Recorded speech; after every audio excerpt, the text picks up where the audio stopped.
How's everybody doing tonight? This isn't going to be a long one, but I haven't been on in a while, and I felt like doing some traveling in the wasteland.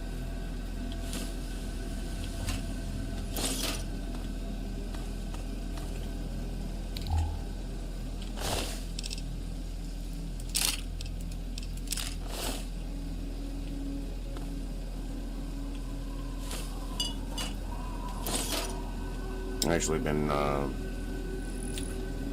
just catching up on sleep lately, really.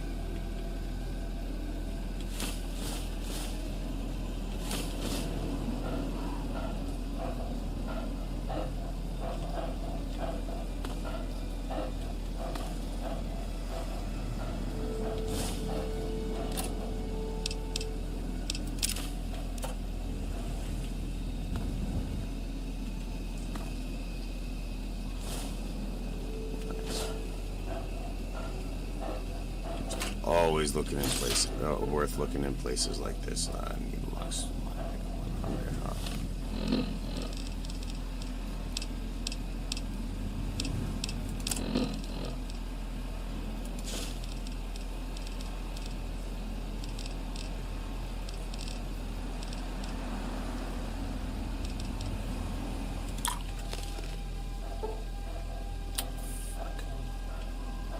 Not quite.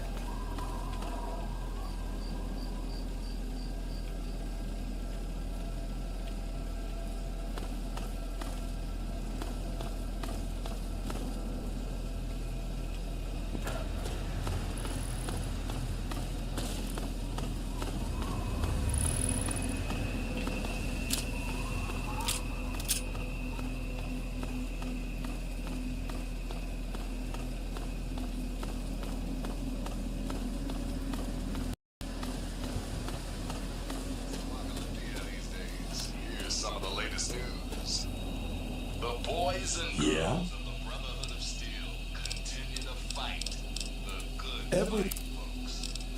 They've recently stepped up patrols in the downtown DC ruins in response to increasing sightings of everybody's favorite freaks, the super mutants. Without our buddies from the Brotherhood, I'm guessing the entire Capital Wasteland would have been overrun a long time ago. So if you see a knight or a paladin out there fighting your battles for you, give them a big thanks. Or even better, a pleasure. Bye. Until next time, this is Three Dog. Ow! And you're listening to Galaxy News Radio, bringing you the truth, no matter how bad it is. Up next.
Ahoy, ahoy.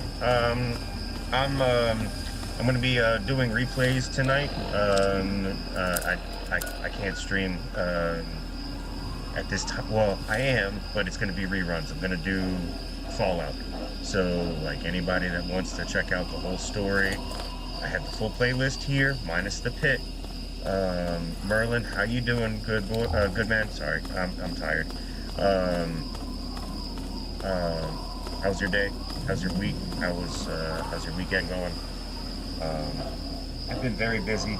I've been taking the opportunity to sleep the last couple of days. I will see you guys probably, if not tonight, then tomorrow night. I have D&D, so I'll be busy during the day, but Sunday night I'll probably be on. I'm sure And it's either going to be Doom 3, Oblivion, or if I feel so inclined, maybe we start the Pit. But we'll see. It depends on how I feel. But I did want you guys to have something to sink your teeth into, so here is the entire playlist. It's like 45 videos of Fallout 3. So enjoy. We sure did. I'll check back in with you guys whenever I can, and see if I can leave the stream on while I'm on my other shift, and take it from there. But I can hang out for a minute. It's whatever. Kind of weird not seeing my camera. Hold on. There I am. Yeah. So I am here for the moment, but I'll be leaving in about 15 minutes to go to my other shift. So I was just gonna put some reruns on for you guys, and I figured Fallout would be not the worst thing you could watch. So work out to it, study to it, play some other games to it. I don't know. I just hope you enjoy.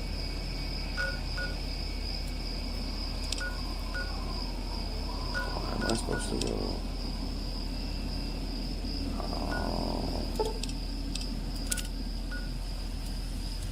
Got it.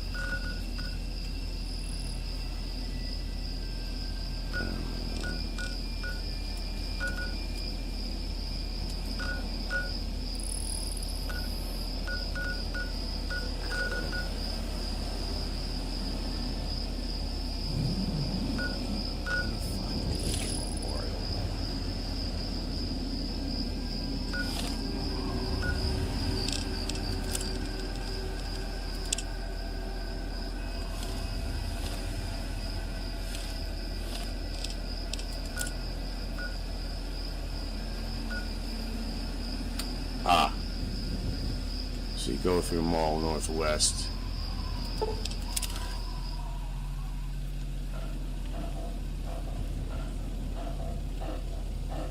Hell yeah.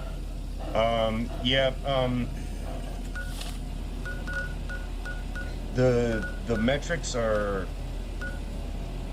Yes. The metrics are showing me that I should probably start streaming early too. Fuck yeah, brother. Yeah, I'm glad, man. So you can watch in comfort. You know what I'm saying? It's really nice to hear you're gonna get your internet back. But definitely, I'm trying to stream a little bit earlier than if I can. During the week, that's not as possible unless I do it while I'm here at work, and that's not always feasible, especially with the microphone on. But we'll try to work something out. I think I'm getting a new camera as well. It's going to be one of those. Well, I'll surprise you. I'm going to probably order it this weekend. But getting a new cam, it'll be. What's up, guys? How you doing? More useful. Like, it's going to be on a gimbal and all that stuff, so it'll be able to move and track me and everything. So yeah, it's going to be a nice upgrade for the home kit. And that way I can bring one of my cameras here, so I can do some stuff once we get the internet quality better here at the shop. But still got a little bit of time.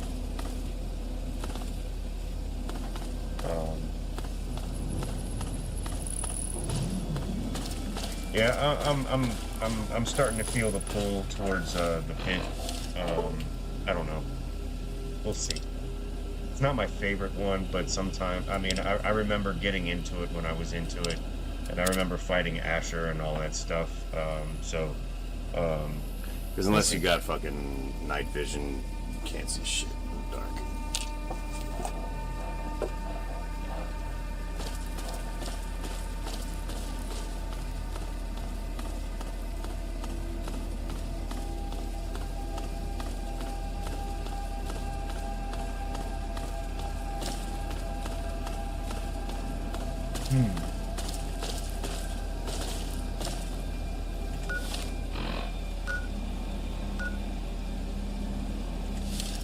Walking way the fuck away from it. I wanted to check something out real quick. Where's it at? I'm also getting pretty deep into Doom 3. They're already starting to talk about the Soul Cube and everything, so I'll probably be encountering Vertruger at some point.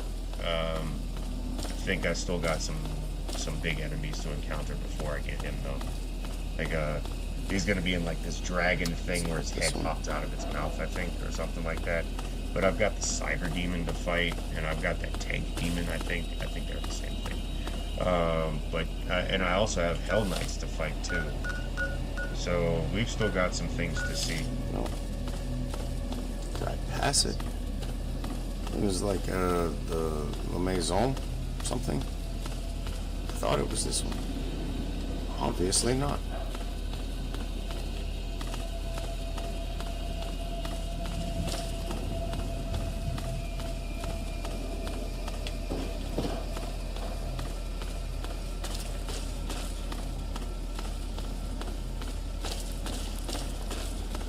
Glad I do not have to worry about things shooting at me while I'm searching for things.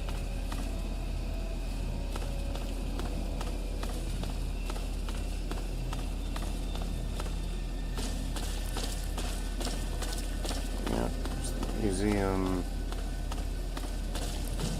It's a really nice banner.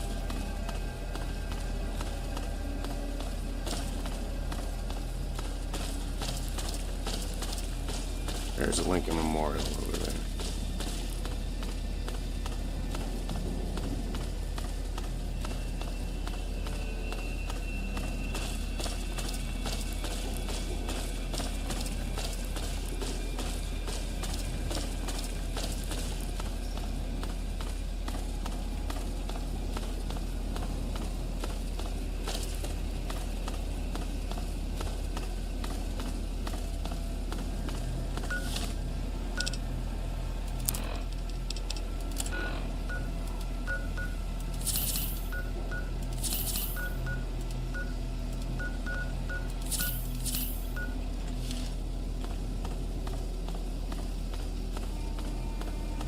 I don't sound like I'm fucking limping, which I probably was.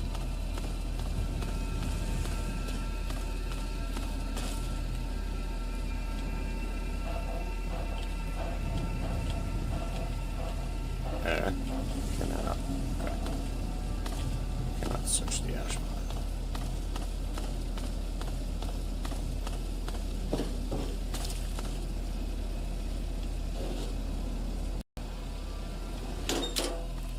How you doing, Bravo?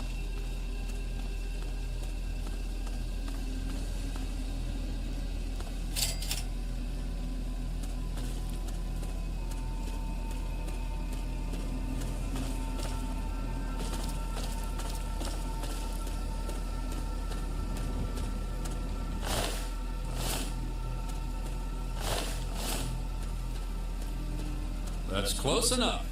What the hell are you doing wandering around here?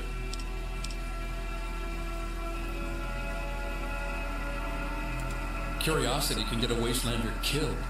I'm going to let you through, but you'll have to talk to And Mr. Walker first. Merlin, how you doing, sir? Follow me. Oh, and stay off the memorial steps. They have orders to shoot anyone that gets too close. The dirt path is safe.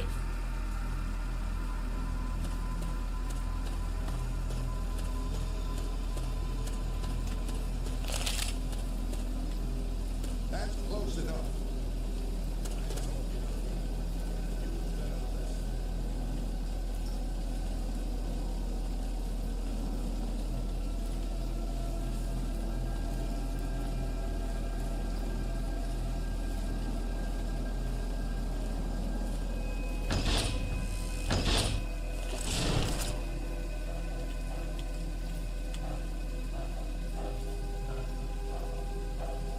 It's a pretty nice photo. Keep moving. Mr. Walker is waiting. I can't steal it. I'm Leroy Walker, and you're probably wondering about what we're doing here. You're a sharp one. We're from Paradise Falls.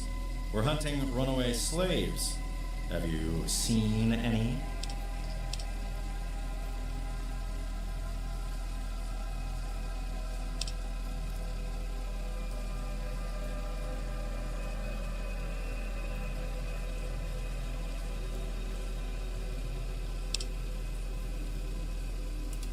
You are really startled. Lucky for you, I don't have time. What do you know about the temple?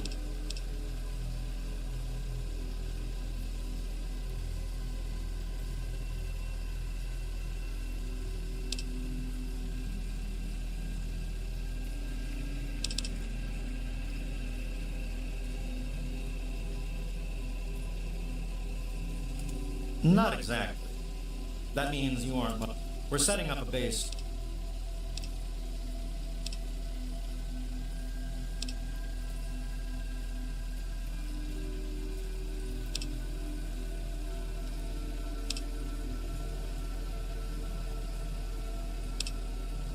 I'm glad to see you.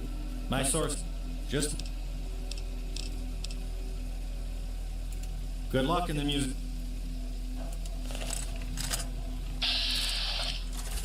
Sorry, Mr. Walker.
Nice. I may get back into Fallout 4. Ooh, family.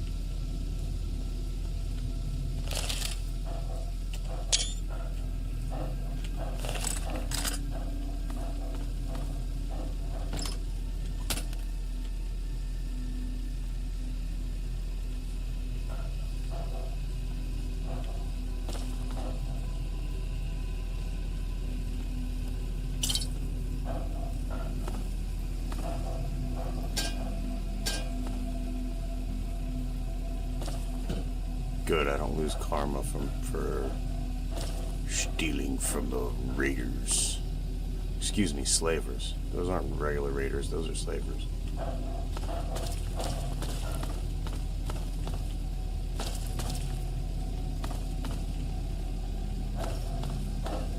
Is there another way up to the steps besides this? Or do I have to go and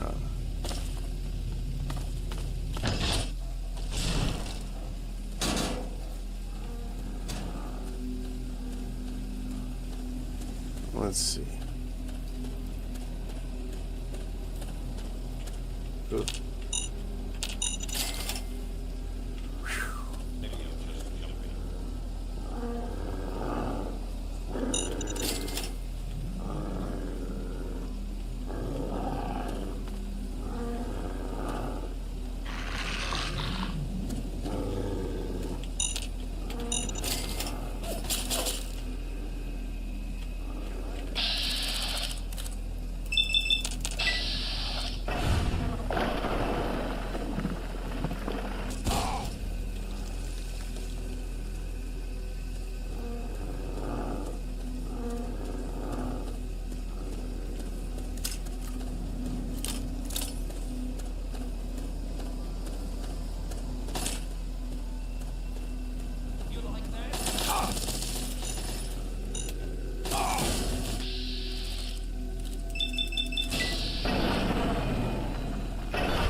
Good boy. Was he in the back?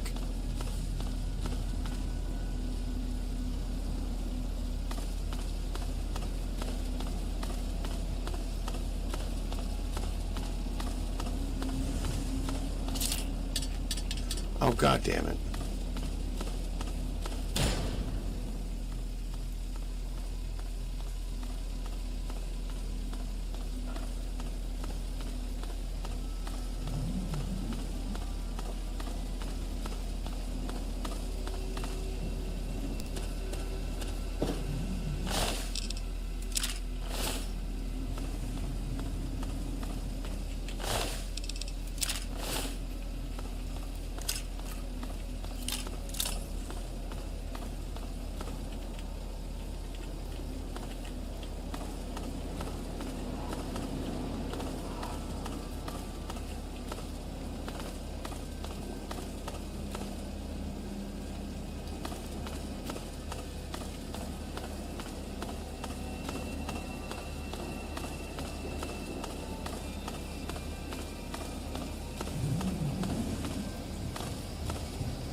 standard Chinese assault rifle. Nice. Too bad I don't need it. But I'll save it for when I do. Alrighty.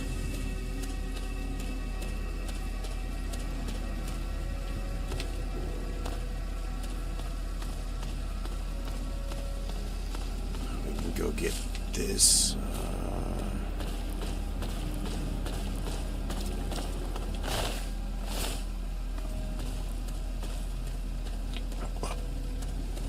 Get this metro station.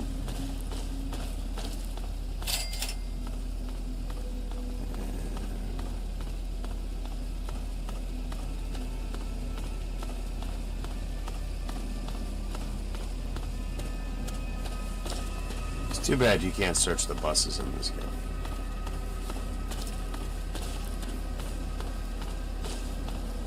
It's here. Sewer grade to Marlock nesting hole. Where is this at?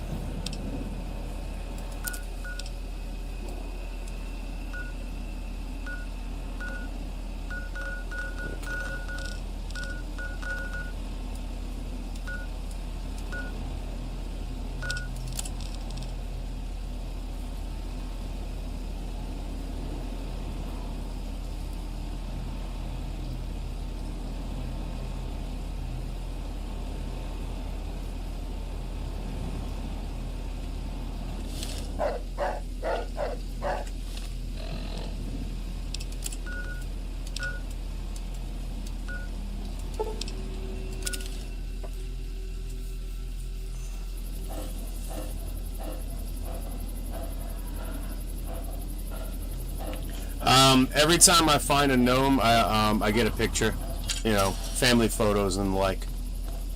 I need some shut up. I need to be sharp tomorrow.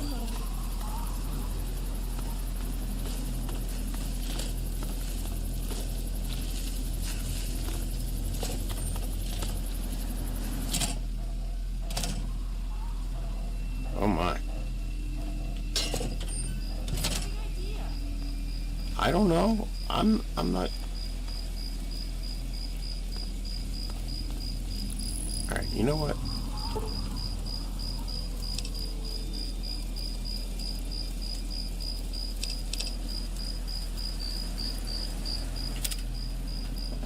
There we go. And do some waiting.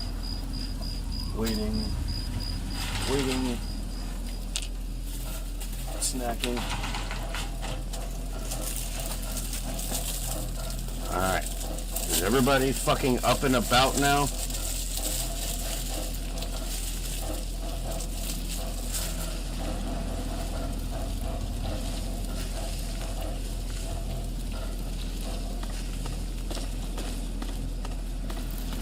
Morning. We are grateful for any help you can give us. Where is Caleb?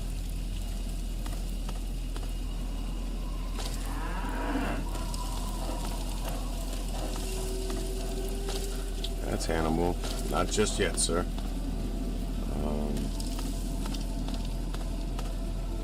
Bill found some ammo yesterday. Only a ton and a half. Better than nothing. I suppose that little shit isn't totally useless. I'll grab it before I turn in tonight. Watch your step. Yeah, shut the fuck up, lady. I'm trying to help you guys out. There we go. There he is. Good. Caleb. You're new. I'm Caleb. If you're going to be staying a while, I could use some help.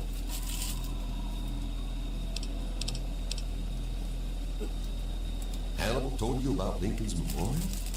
Well, he doesn't just want to live there. He also wants to restore it. Make it so people tell stories about it and the word can get to the slaves. But I can't restore something if I don't know what it looked like. I need a drawing, a photograph of it.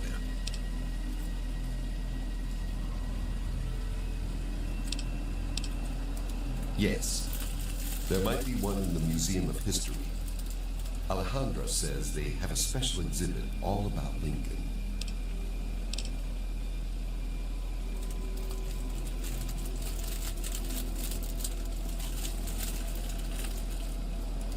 The stone head is from the statue of Abraham Lincoln. Hannibal wants me to reattach it to the statue in the memorial. Long time ago, 8 years, I think, 3 of us escaped during the night. They caught Liesel and John.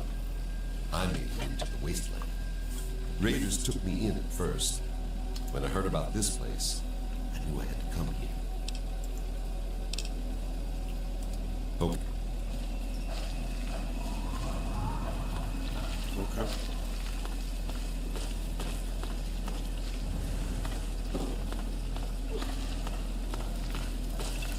So the super mutants are... Now all you have to do is get Caleb his picture and we can begin our journey.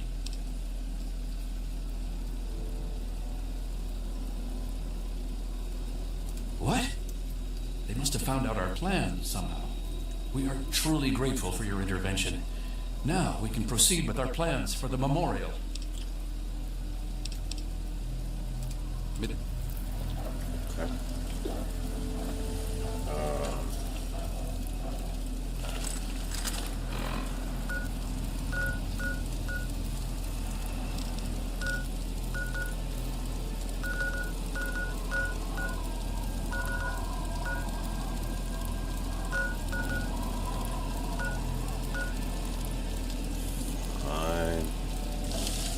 Right, I have to exit the fucking location.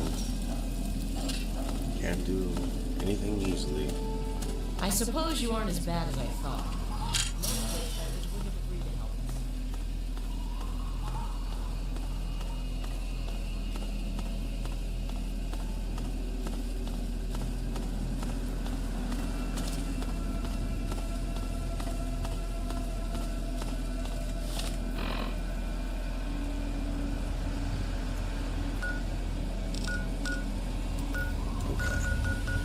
Now, we go to the History Museum.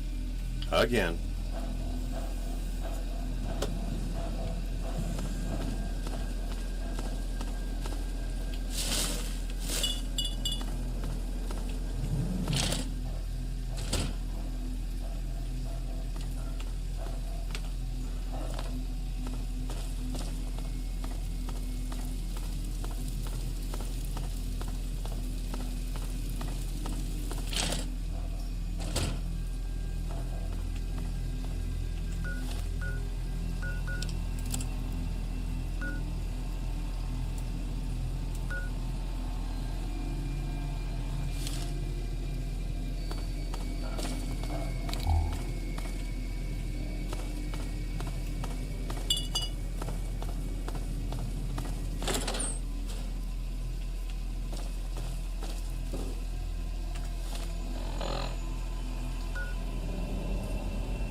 Any fucking thing else that I fucking missed in here that was really cool? Ah, damn.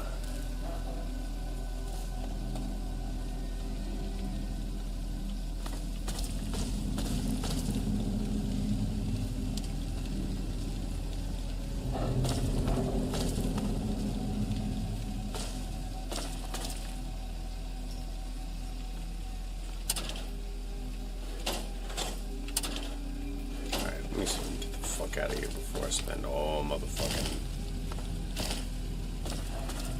day second guessing and fucking looking for shit that probably isn't there anymore. Let's see. Right.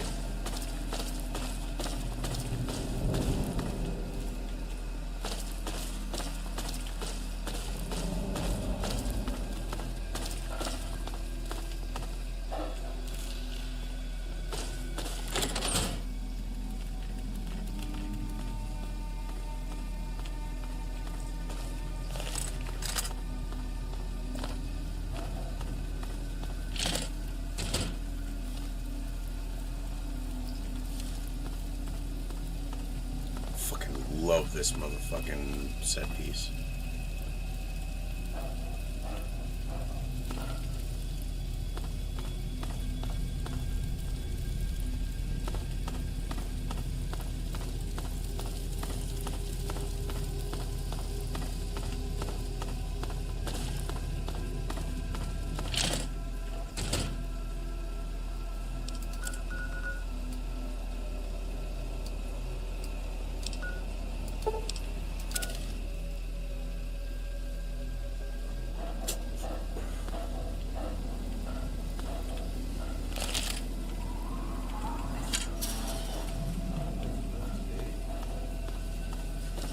You have a picture, and such a large one, too.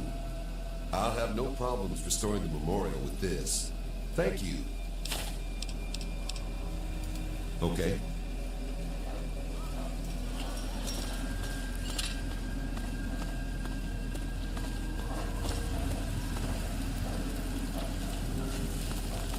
That is tenable.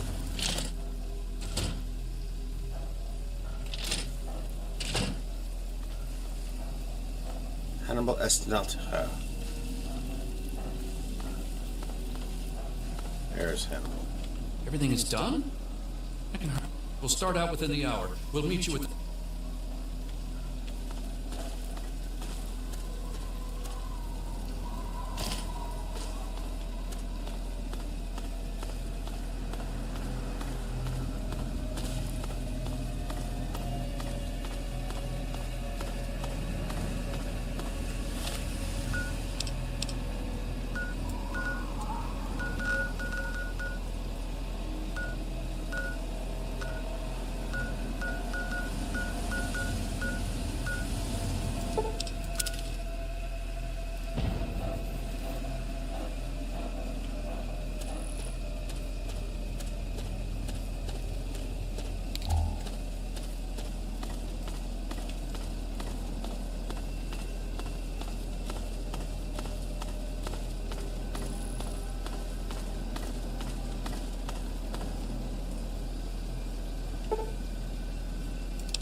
Get some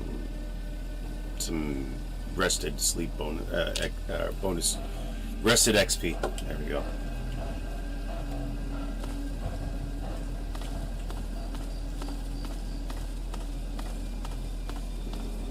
They should be making their way.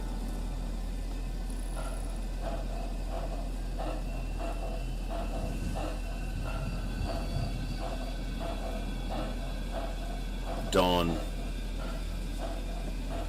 over DC and over the DC Mall. I'm gonna take a dab and enjoy this this early morning moment with you. I hope everybody had a good week. I hope everyone is ready for 420. If you are a Rat Pack Clubhouse member, make sure you get your ass to the shop on Sunday, because we're having a big ass event. If things are really good, we might even have a food truck available. No guarantees. Depends on what kind of deal my boss makes with the guy, but I put them in contact with each other, and that's all I can do. But either way, get your asses to the get your asses to the event on 420 all day long from 11 to whenever the staff taps out, really. But probably at least until like 7 or 8, probably. I don't know, maybe till 11. It depends, like I said, how much gas everybody has. Isn't that a wonderful fucking sunrise? Like, the Washington Monument is in shambles, but it's still there. And the mall, the reflecting pool is still good to go. You know, that's pretty nice. Everybody say hi to Mr. Gnome. I'm sorry to wake you, buddy. But you gotta do the cuteness for the camera. I'm sorry, you can go back to sleep now.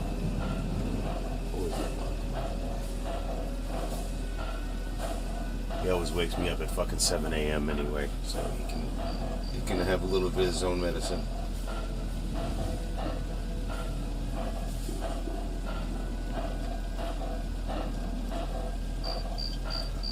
Most of the time, actually, a lot of times now, he doesn't even bother trying to get me up. He just goes out the door with whoever comes in the morning.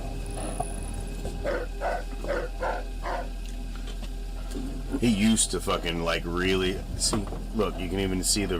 maybe... Yeah, you can. You can see the reflection of the Washington Monument off of the reflecting pool. It's just... It's the little things. You know, like... You gotta admire the motherfucking view, even in the apocalypse. It's the small things. Silver linings. Of course my fucking torch is behind the screen. Of course it is. One more.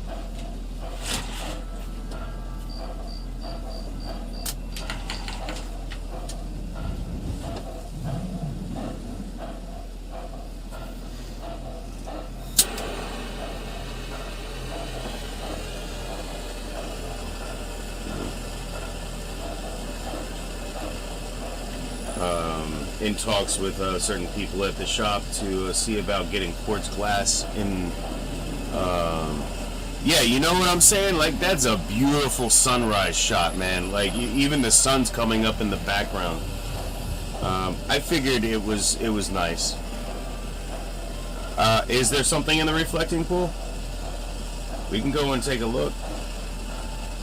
Go ahead and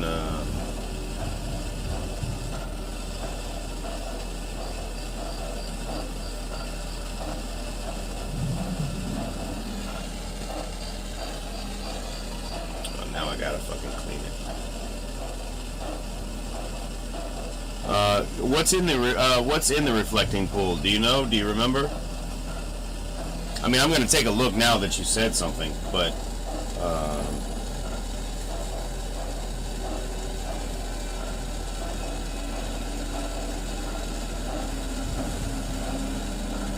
let's see. What time is it? Holy shit! It's 2:30 already. God damn.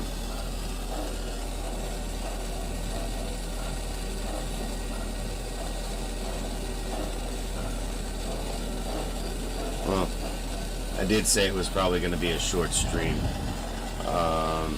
It's not ending here, not quite. But damn.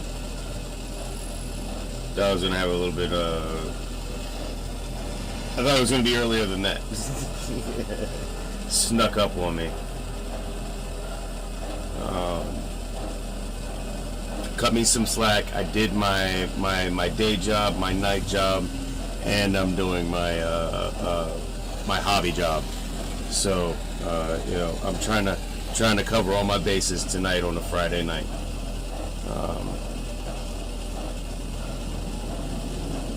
Even got some chill time with my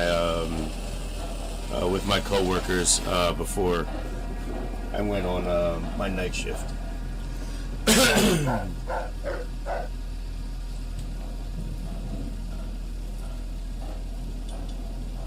I didn't make a whole lot of money on the night shift, but I did make some pocket change, and you know, I made my gas money back. So you know,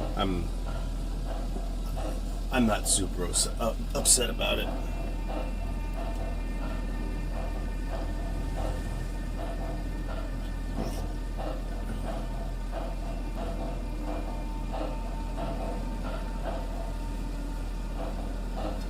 It's not bad. We'll be on track in oh, very nice, sir. Very nice.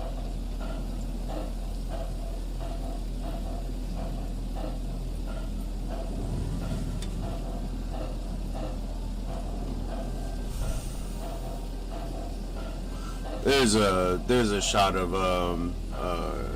my guy, you know, like full 3D.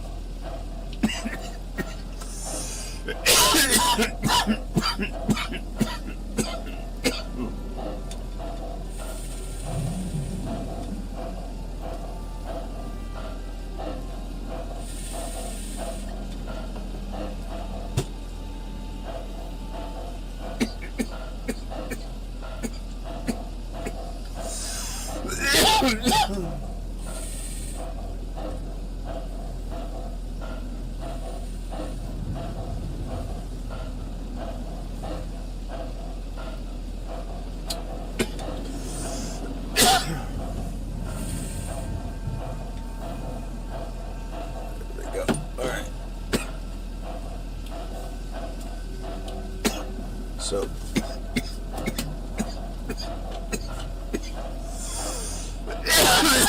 let's go peep. What's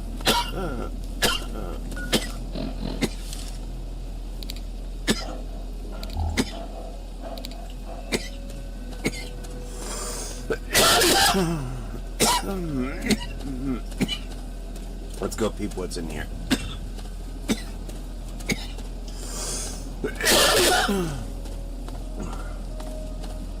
If you want to give me a follow on Kick, that would be much appreciated, but you know.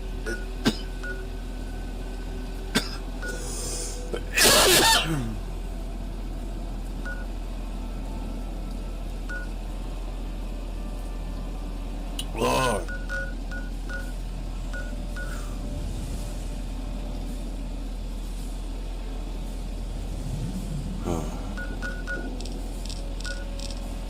Supposed to be going.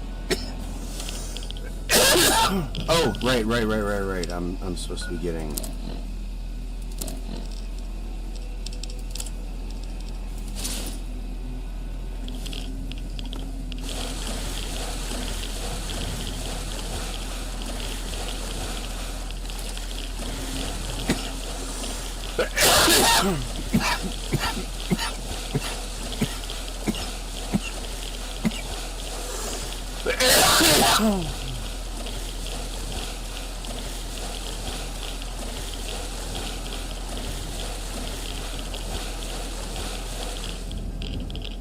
Well, there's definitely some things in the water.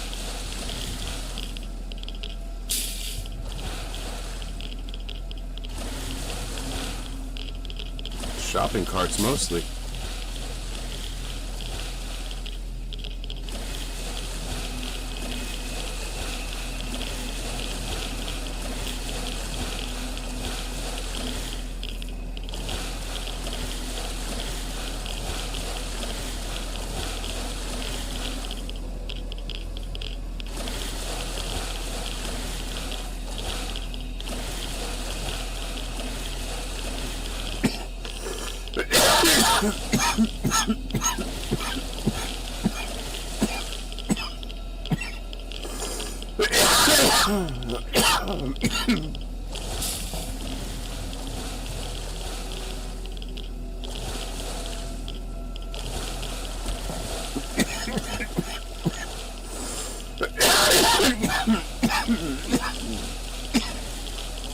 Yeah.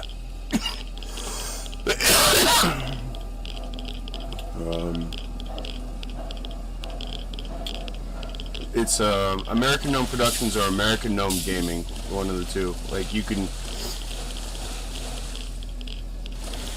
I would just like if you, I would just click on the thing and see which one is like showing me going hi.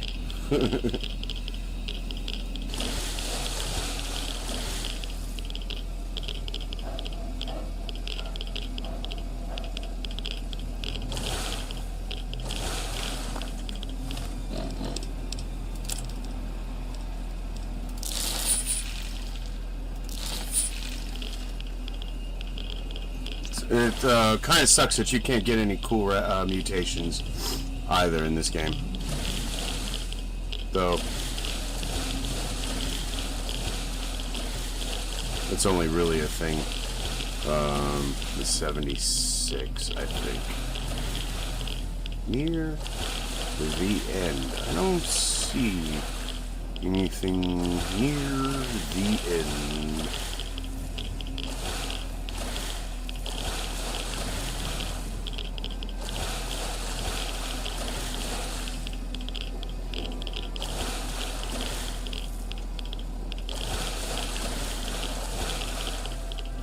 I mean, it fits that there would be something like stupid or like hard to see, like in the reflecting pool. Like, you know, like you have to be somebody like us that would go around fucking kicking the water looking for shit.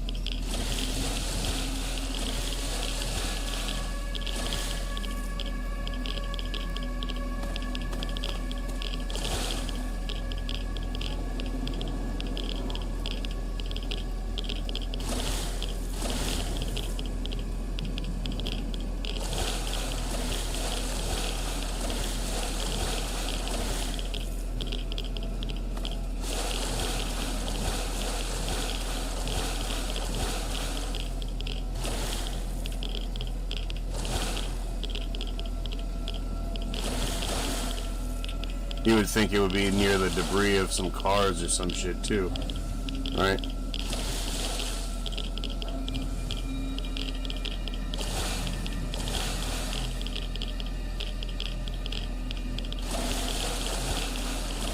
Steady getting that rad sickness.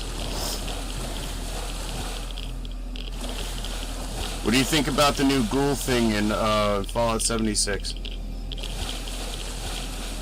Yeah, but I don't think there's anything in here.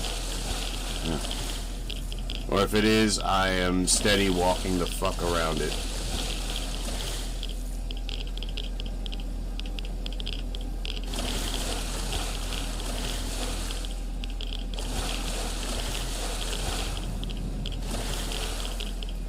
And I'll be honest with you, I do have the patience to fucking go and search every motherfucking inch of this fucking tidal pool.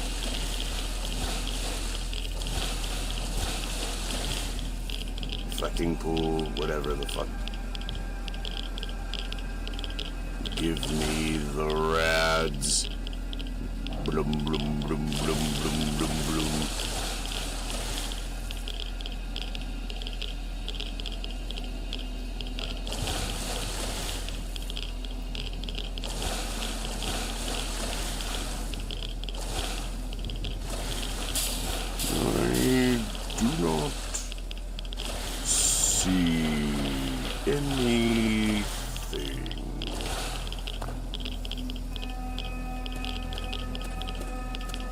Definitely motherfucking.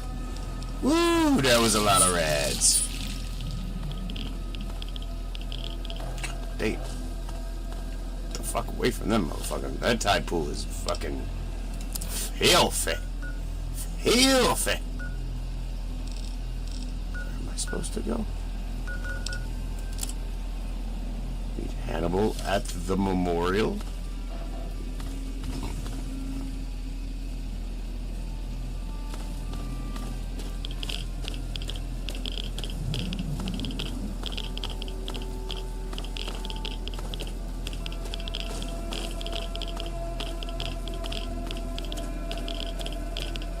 So spicy.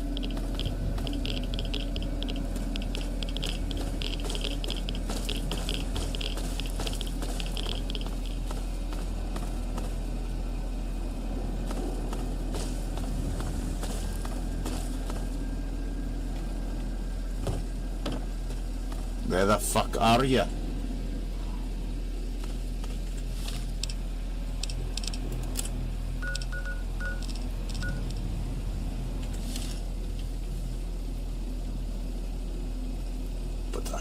At the Mall Northwest.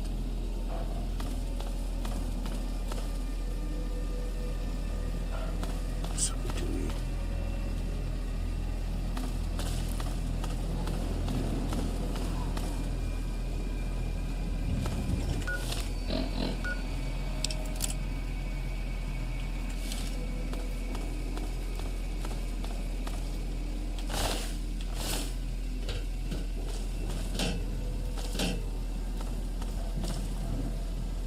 No.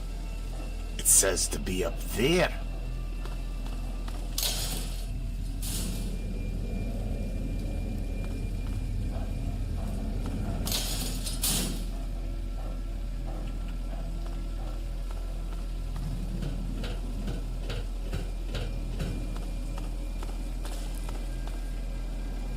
Where are you?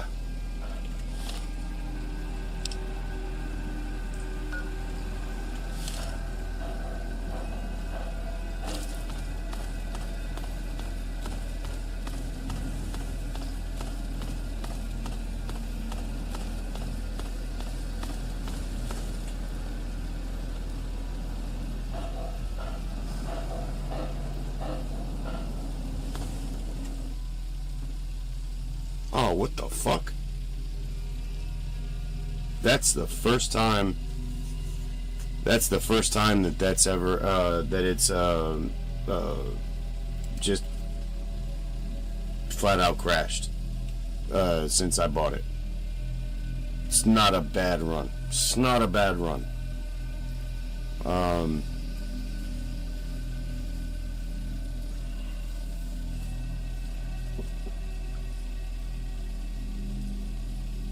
We got a little bit more time. Let's see if I can.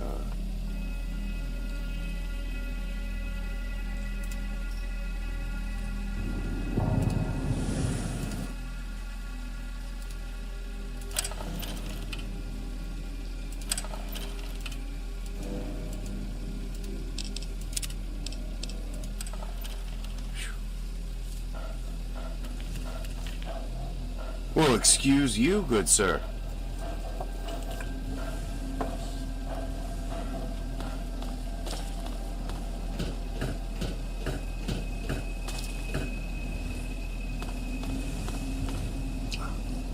The people are as yet unaccounted for.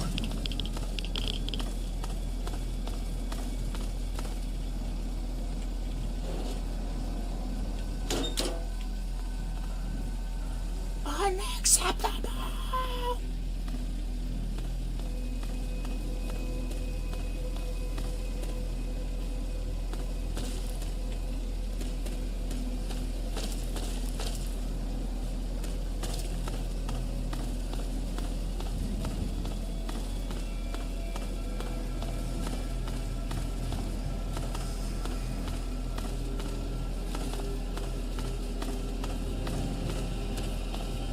Entirely sure why it's taken them so long to get here.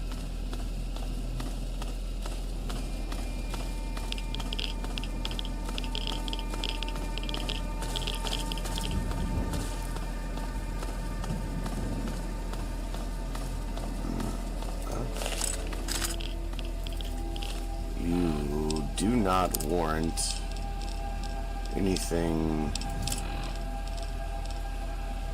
Of course, I don't have the ugly stick with me.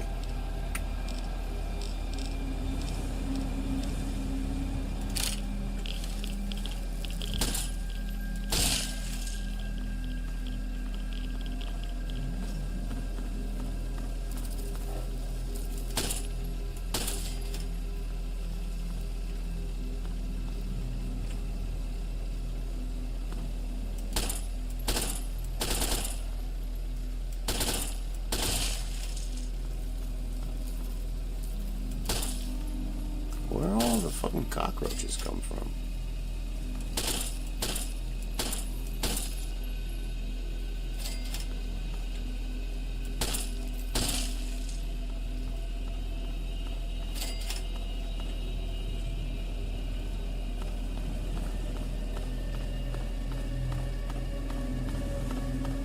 Is it because there's no other natural enemies around anymore? And this is all that's left to reclaim what humans don't? I do want to go back down here, but not right now. I mean, I don't have... I was just very curious about why. Why aren't...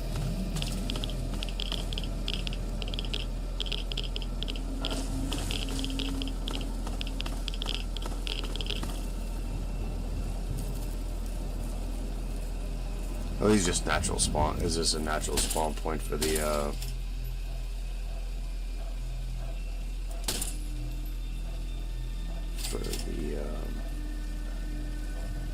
rad roaches?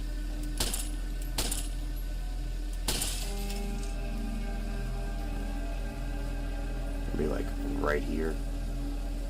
It's like a natural spawn point. Oh. What is all of this? What's going on?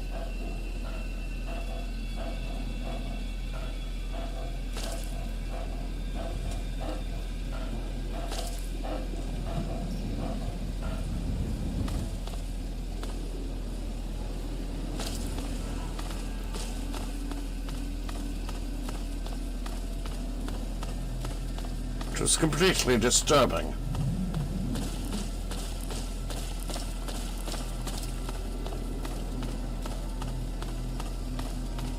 It's back here.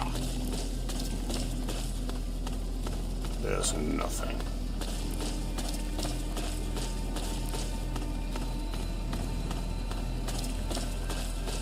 So these people have chosen not to show up.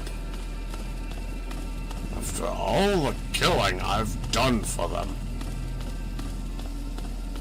Have they no shame?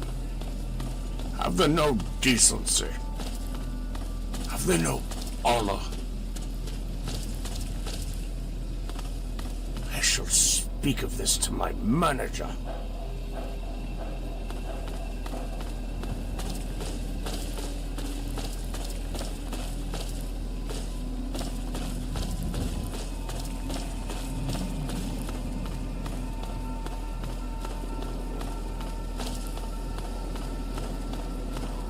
There's our favorite ghoul over there. She often calls us tourist or sightseer. I have no idea why, but it's kind of funny.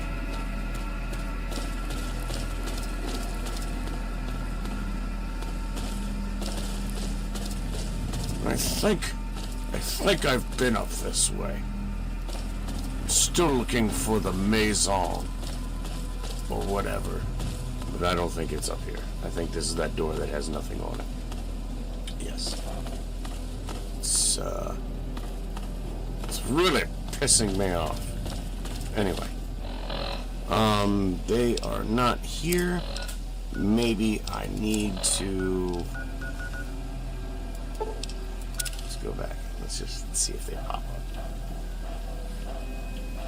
They do not. They are still not here.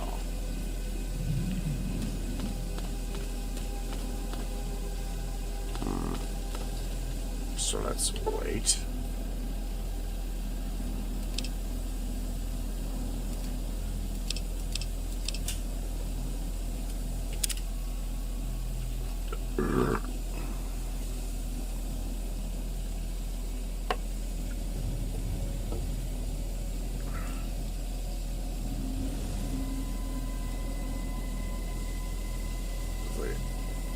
Anticipation.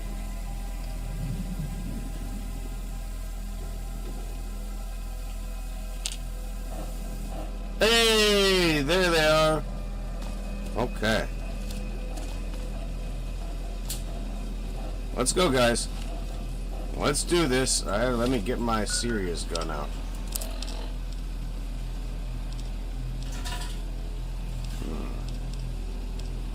What is my serious? It's either this one. Ooh. I like that one.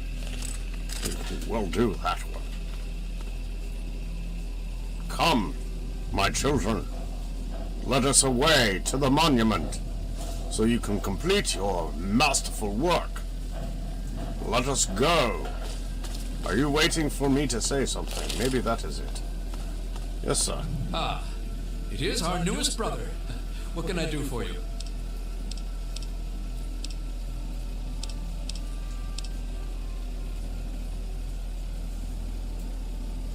They look heavily fortified. They knew we were coming. I'm afraid our only choice is if you don't. As I thought. Is there still more resistance?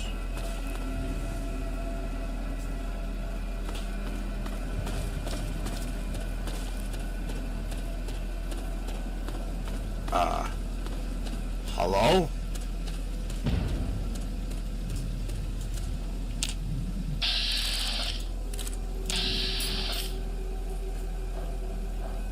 I don't see any red.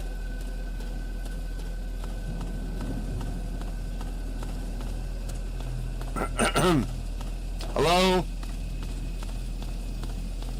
Bullets for eating.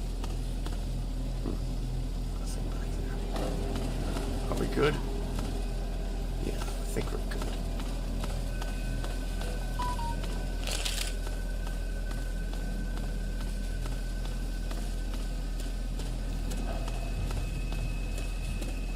It's clean, Hannibal. This monument is clean.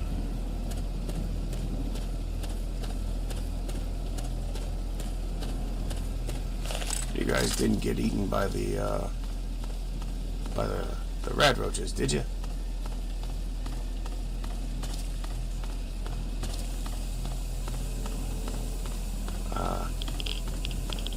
Where did you guys go? Oh.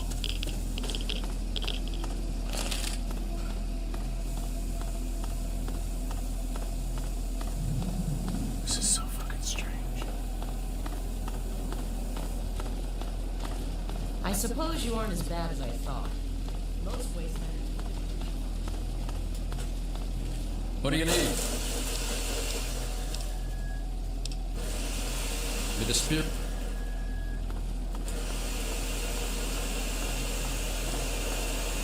I guess I should walk with them.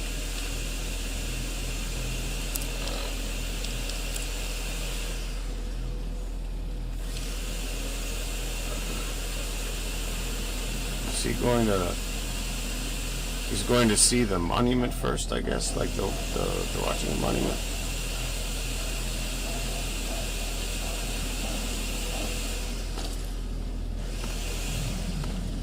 He's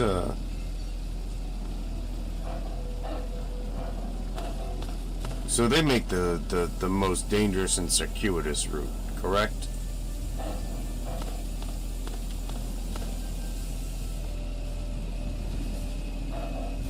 Is it just my luck that that I have everything cleared that is like everything is cleared, like it's like, come on guys.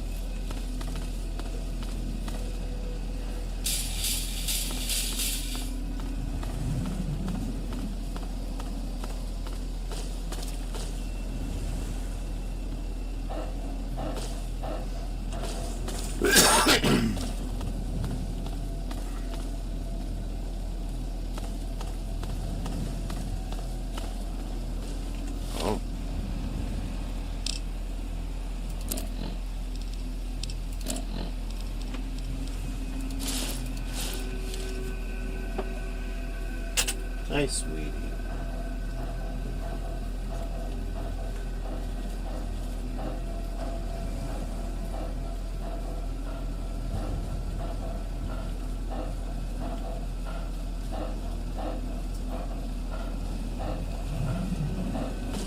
Sir, I hope you're not trying to go towards the Capitol. What are you doing? Stop. Either go get some food or do whatever, but don't be in and out. Go on. Go on. Good girl. How boy. Okay.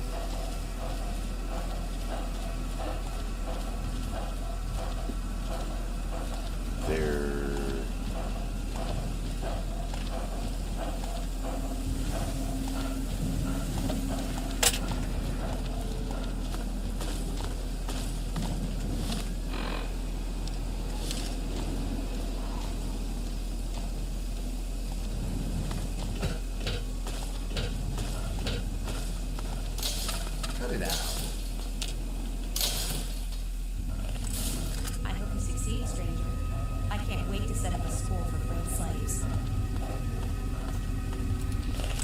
Why are you doing this?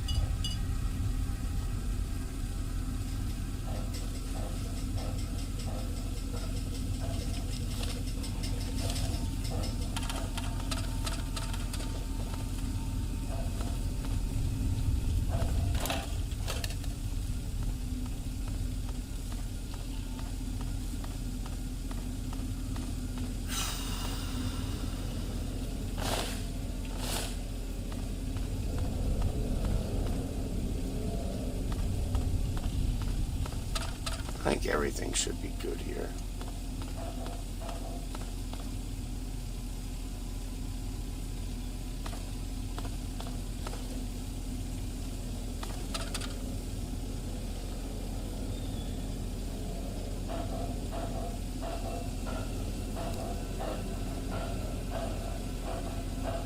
I'm only doing this for the dog and the cow that they got rolling with them. Evening. They don't deserve this circuitous route that they've been put on. Like, they literally could have just crossed over and been done with it.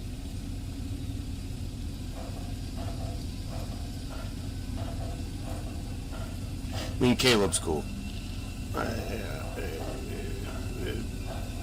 Hannibal's alright. I don't like them.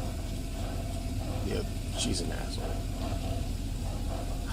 I just don't want these people to die. Oh no. What are you? Ooh.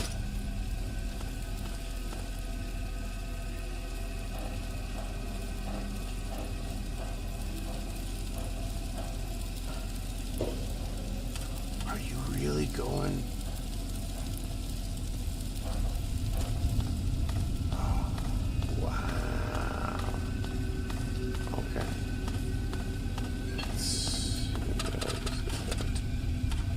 Take a minute, and you're gonna go up here. Let's just make sure that we come up. Everything's gonna be okay.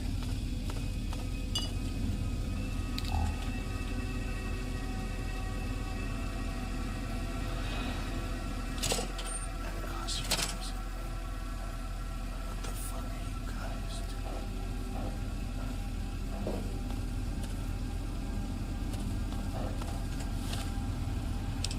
Hold up. Where are you guys going? What are you guys doing? Oh, yeah, they are taking the circuitous way around. And they're doing it the most dangerous way possible. And it's just good that I have been through here and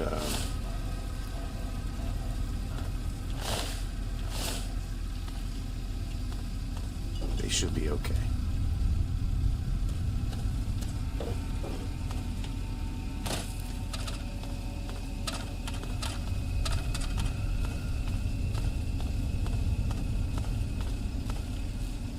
And no hisses and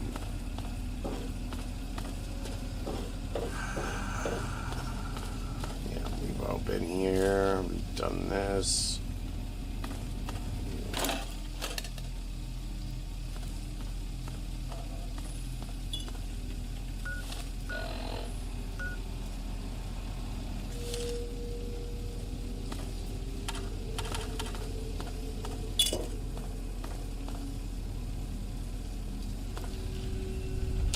Yep, it's one of my ash piles. Yes.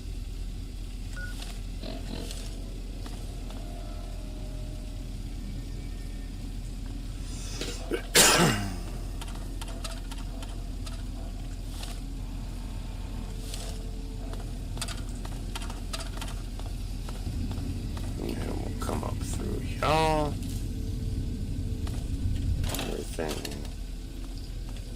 is good.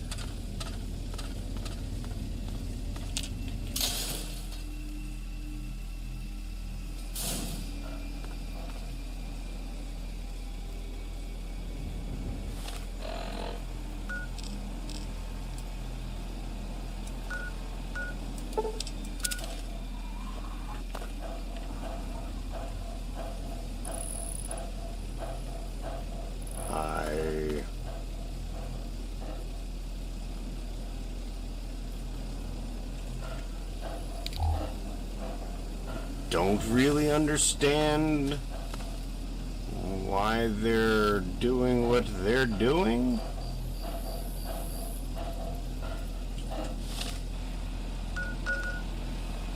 But okay. What I'm going to do though is go here. Make some caps.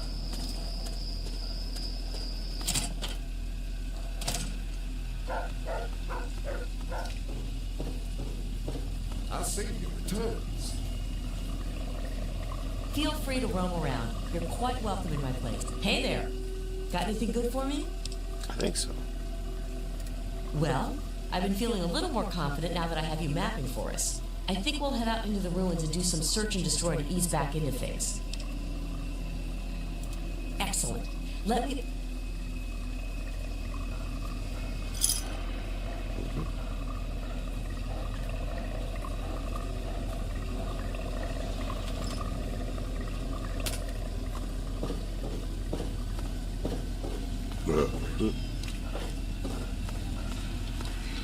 You saved mine. Dessert, no problem. Gotta get out. Alright, so...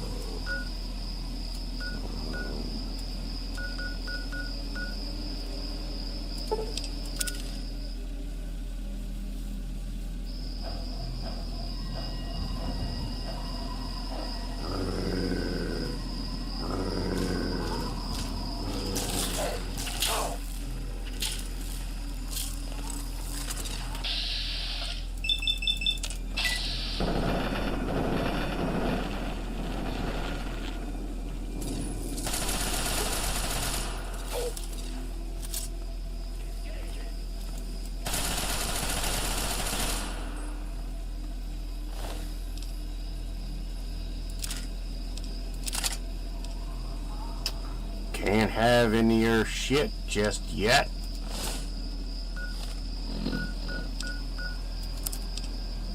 Except for that nice, fancy plasma rifle. So plasma-y.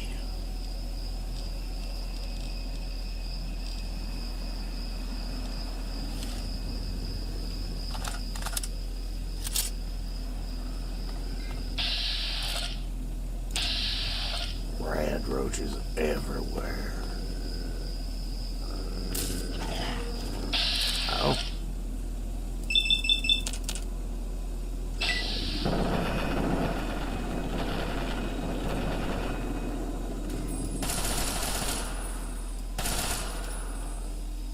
All right. So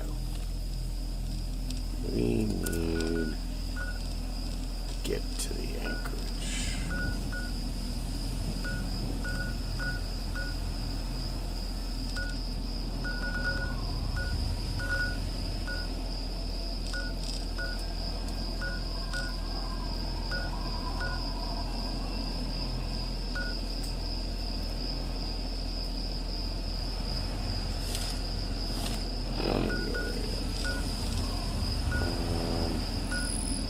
We do need to mark that, yes.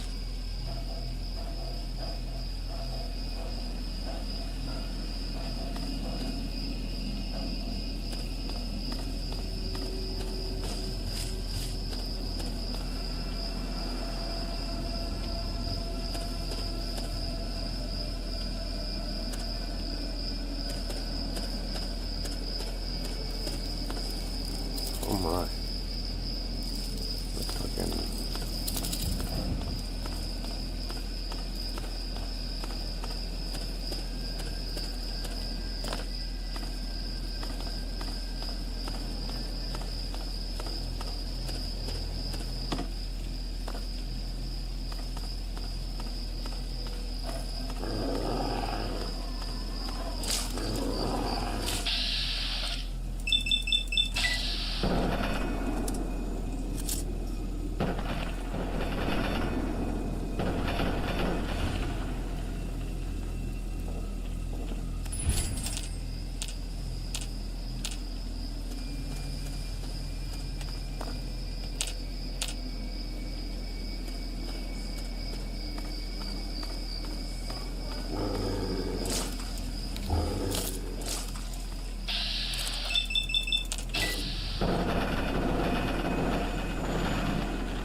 believe there's a hostage nearby.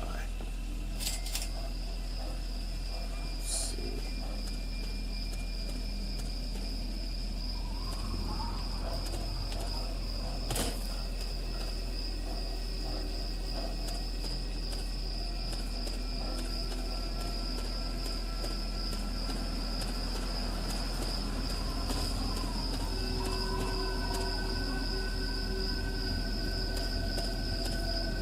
Game's over!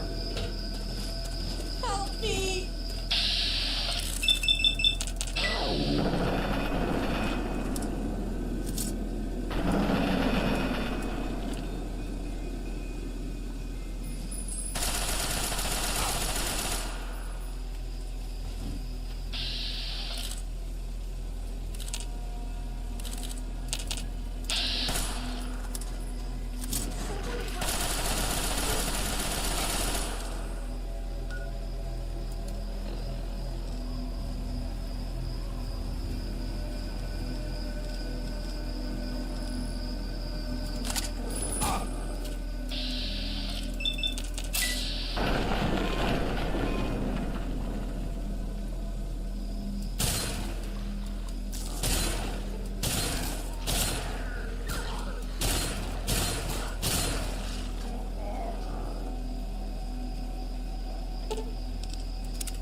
I'm here.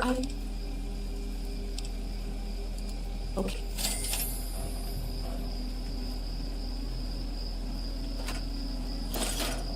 Nice.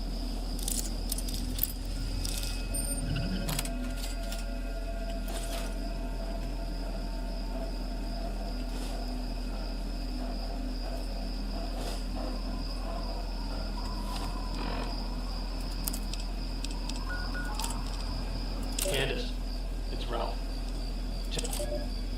Candace, it's Ralph.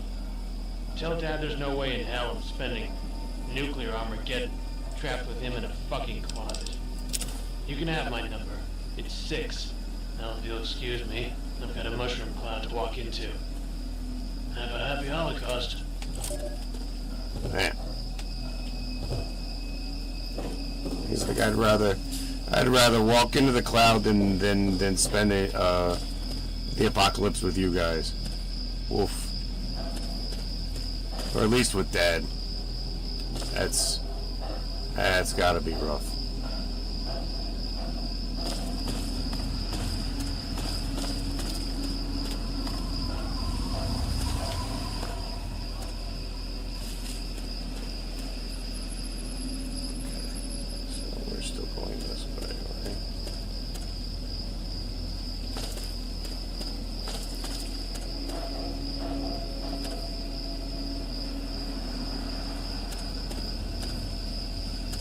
Get on the motherfucking thing.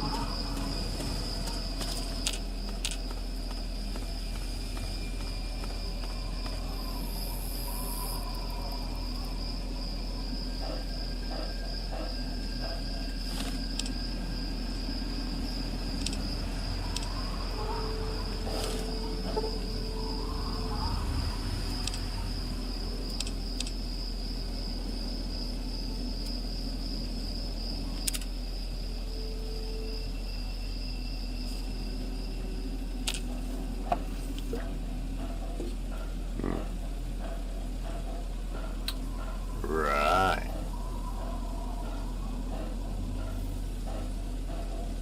That motherfucker looks like he has a goddamn fucking rocket launcher over there.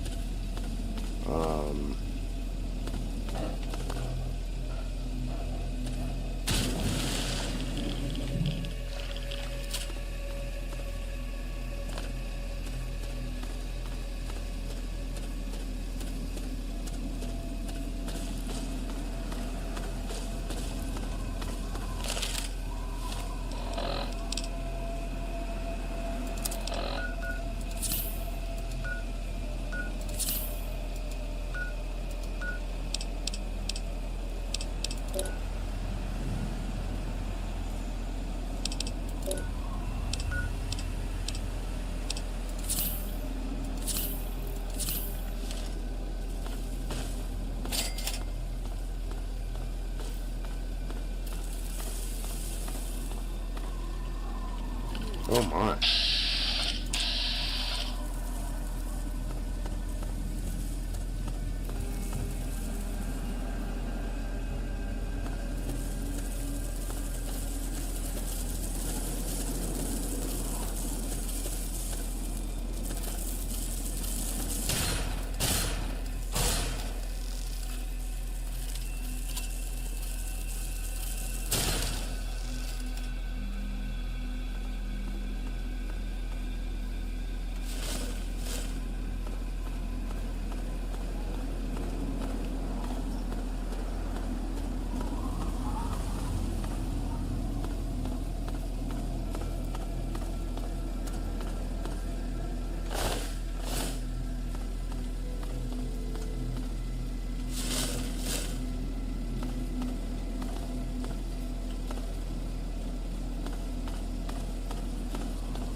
Thought there was a plaque or something, wasn't there?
Go down here.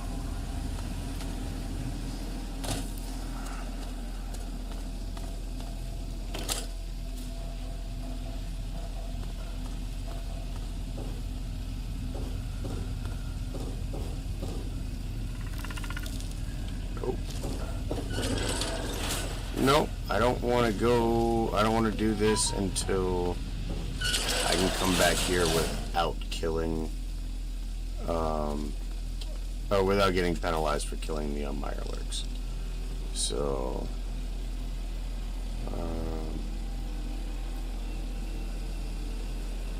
yes. So let's return to Moira real quick. Get the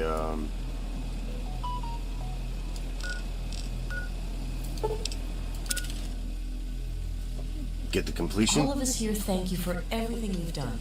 For us. For the Winds. We pulled together and it's...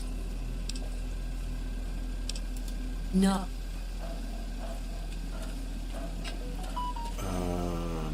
Let's see.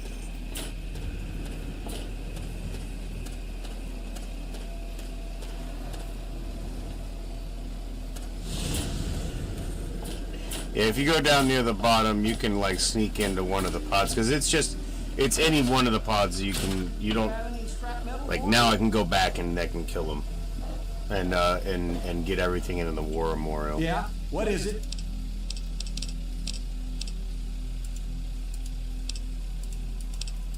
What?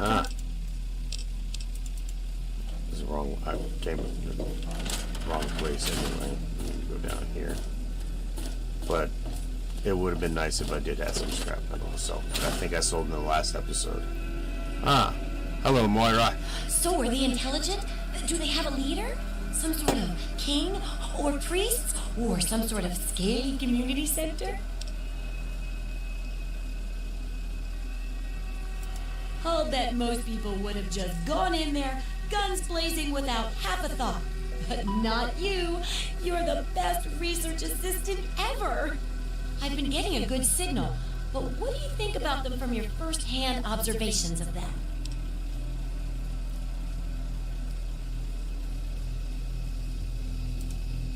That's very scientific of you. Personally, I wasn't sure if they were crabs or if they came from some sort of brine shrimp wraps. Some of these observations about their armor and camouflage. How is gave me everybody an idea tonight? for Hope you're doing well. Neutral-colored headgear. Here, consider it thanks for not interfering with them. Oh, speaking of which, take these, so you can continue to avoid them in the future. Wow. Ooh.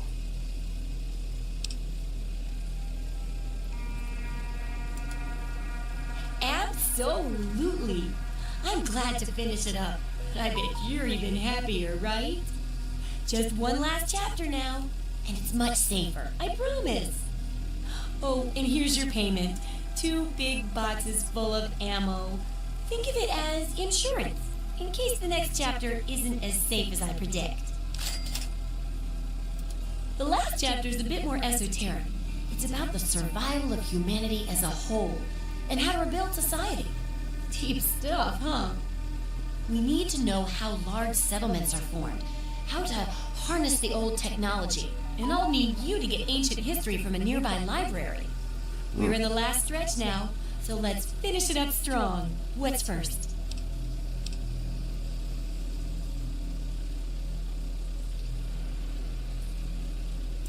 Don't be so sure.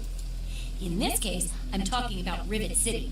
It's the most Of course, that's why it's important to know how a place like that succeeded. So I need you to go there and do some researching.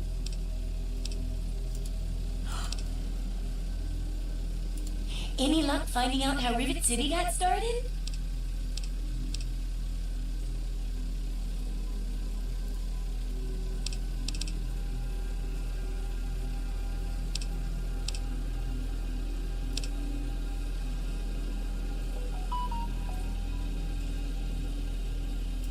Try asking around a bit.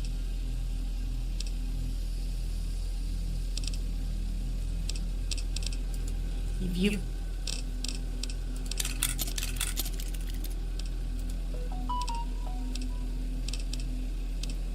What do you need?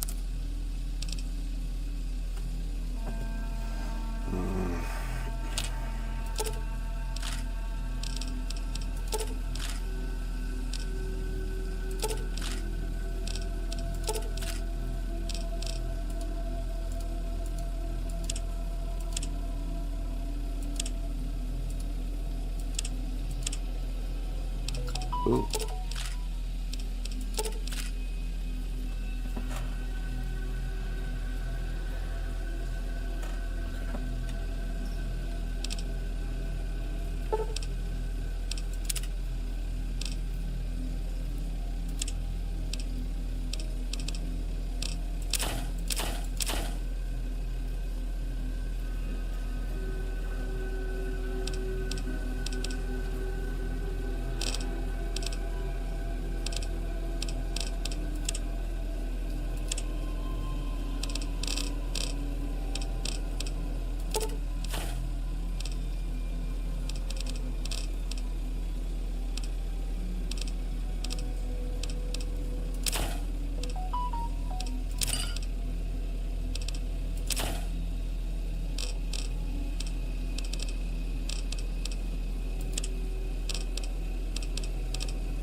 Good hunting.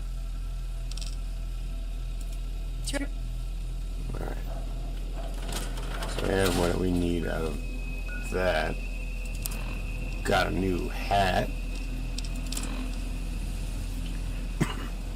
+5 to sneak, +1 to perception. Poplar's hood has better stats. And across the board. But it's nice. The shady hat is nice.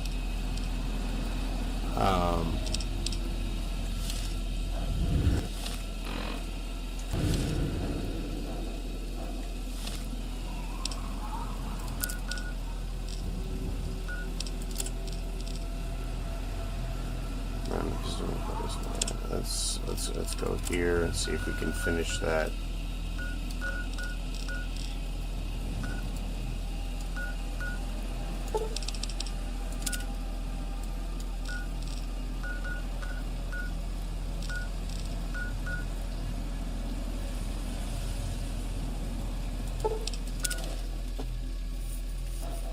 I don't know what the fuck Hannibal is doing.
Get 24 hours of sleep.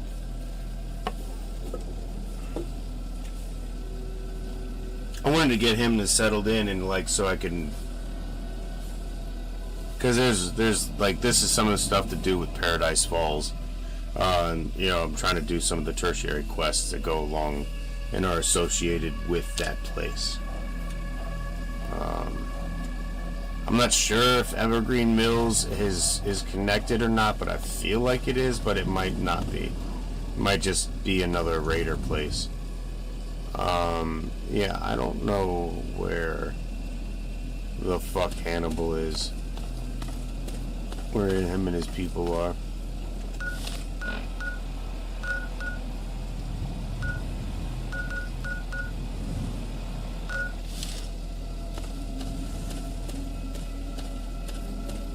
Supposed to meet them over there, but they are not.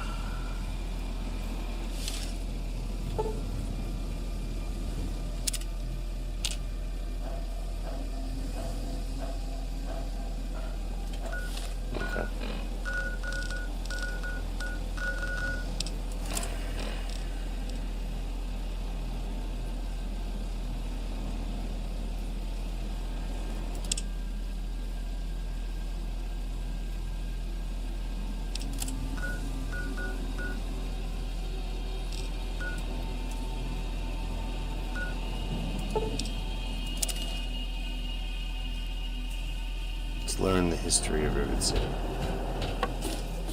And then I go to bed.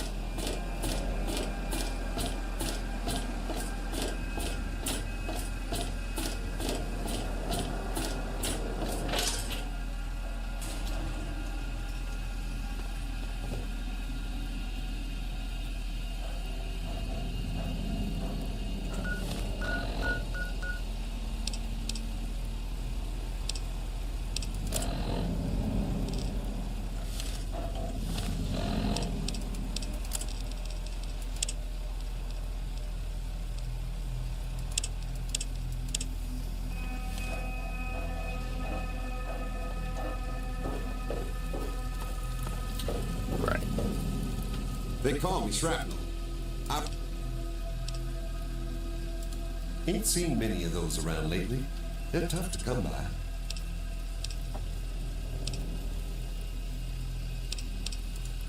History?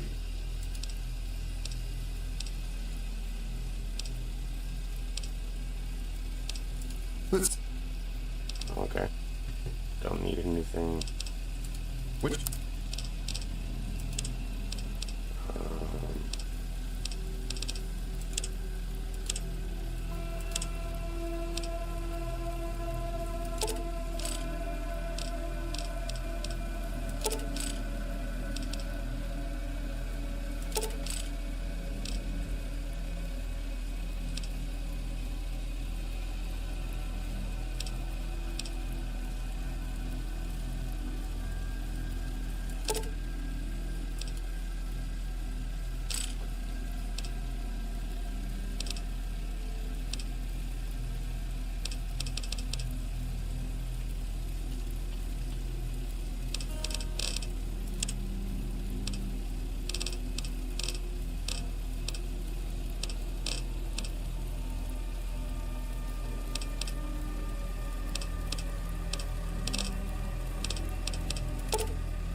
Thanks.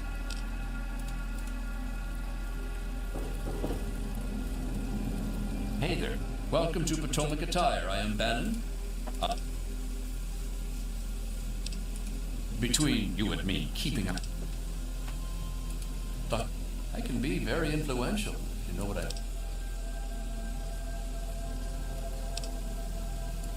Don't want to get me... It's a place to live, safe from raiders and super mutants. With Dr. Lee on our side, maybe we can even begin to rebuild the world.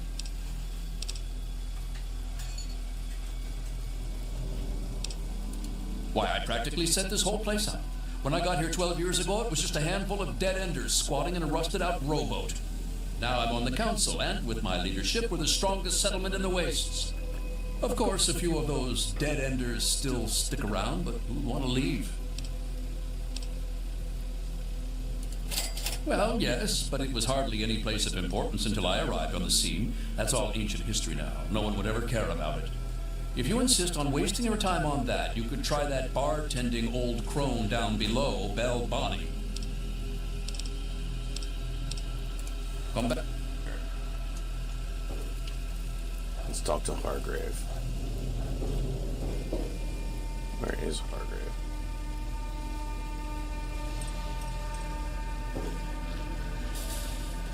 This place could use a few more people willing to work. Everything is falling apart. I'm the only one willing to fix it.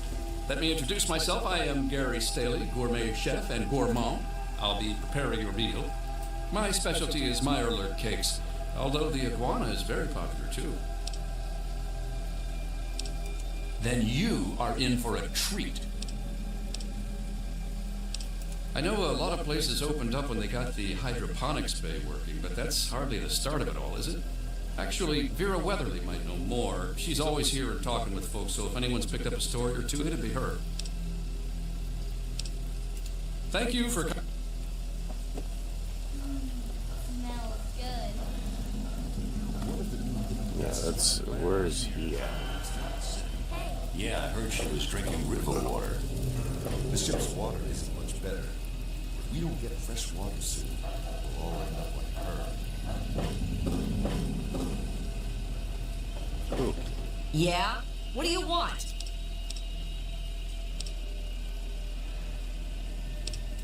The mud...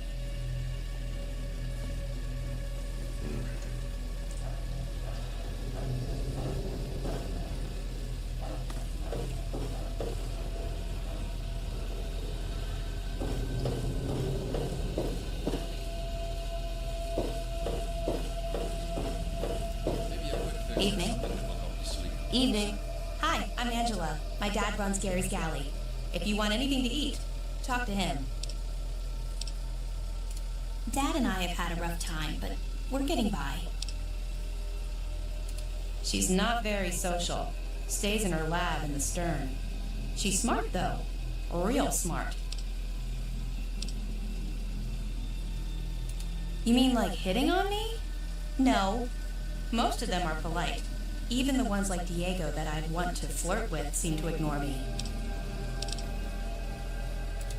I heard the place was settled by mercenaries who used to scavenge DC, but I don't really know.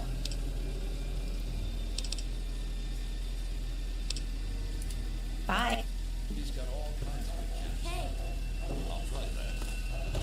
Hey, I heard that the city council is debating putting have a seat railings anywhere. on the Someone will flight be deck. with you in a minute. Well, I hope they do something. Yeah, that one. This is a quick fix. I mean, that's the name of our shop. Polly and mine, that is. My name is Cindy. Cindy Cantelli.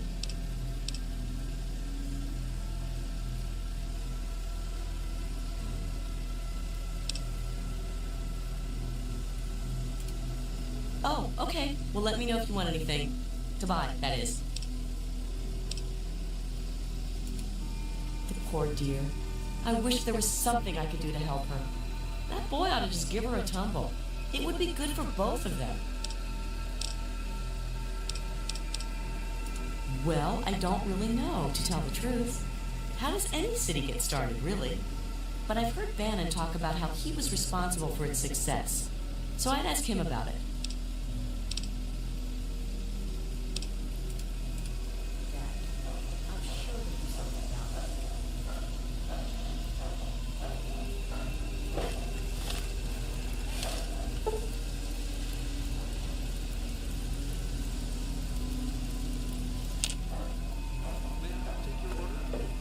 I'll have a Mirelurk cake and some water.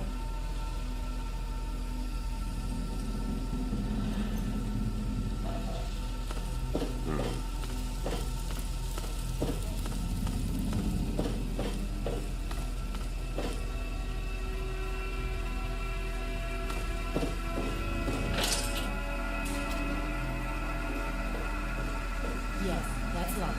And yes, I can see you eyeing it.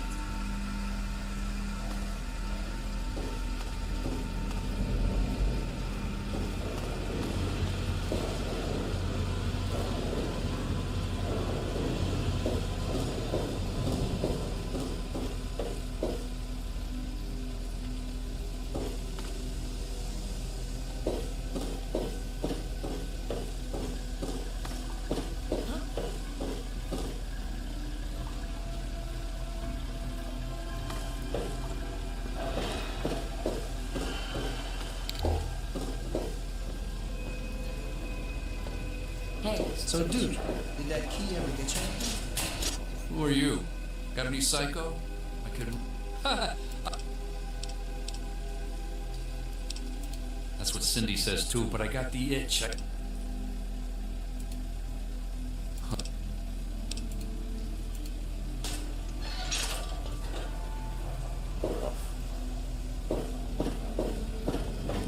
Don't mind me. Science lab. I'm looking for the money run.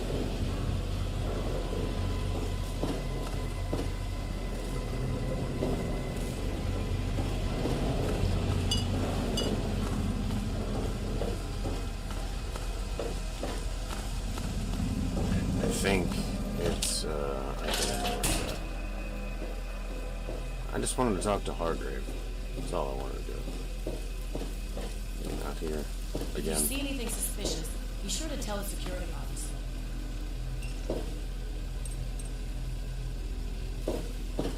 Don't mind me, mister. Hey, Hello, mister. I'm busy. I've got a lot of repairs to make. nothing stops the railroad.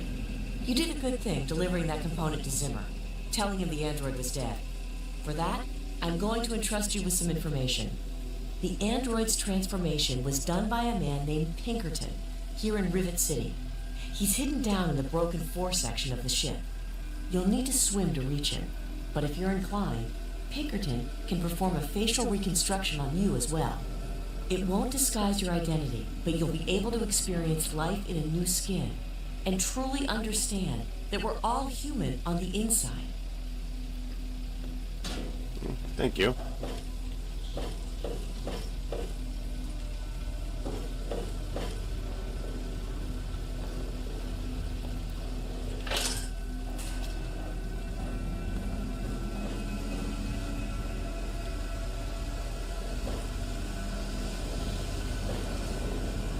Ooh, there you Howdy, go. I'm Seagrave. Seagrave Holmes. I have a little of just about everything here.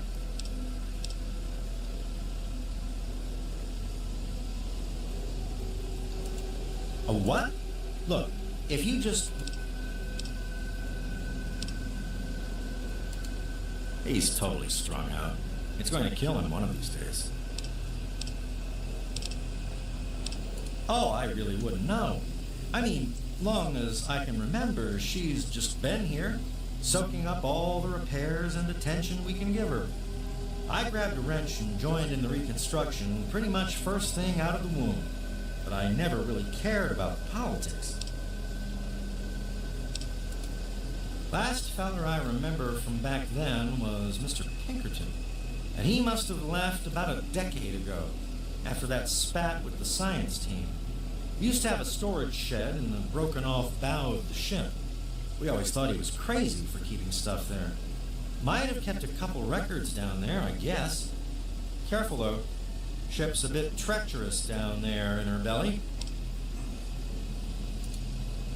Oh, well, the old girl had seen a lot of damage, especially where the Mirelurks used to nest, and where the super mutants kept trying to get in.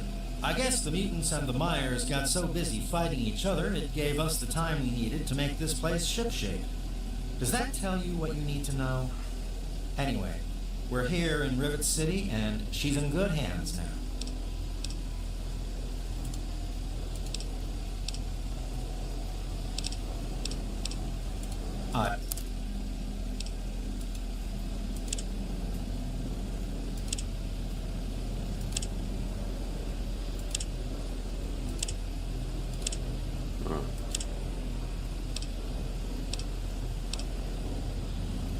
He does have. I do need the microfusion cells.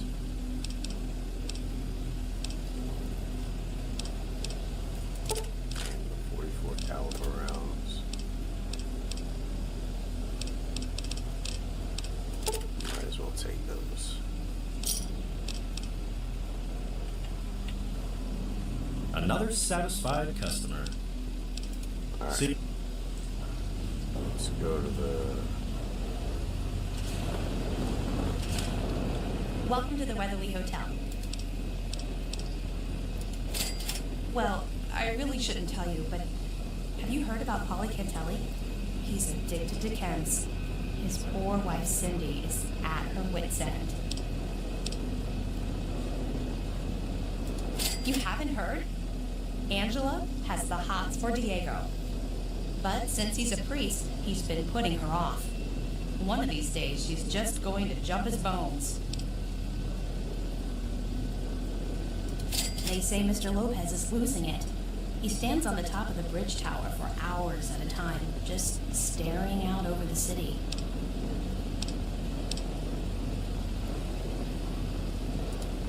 Poor dear. I know what it's like to be alone. I'd love to take him in. Don't worry. I have the means to keep him fed and healthy, but most importantly, safe.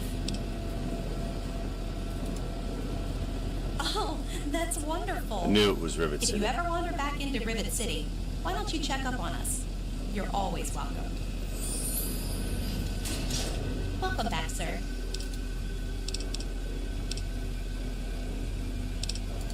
Well, I could tell you all about my hotel, but I'm sure I don't know anything about how Rivet City itself got started.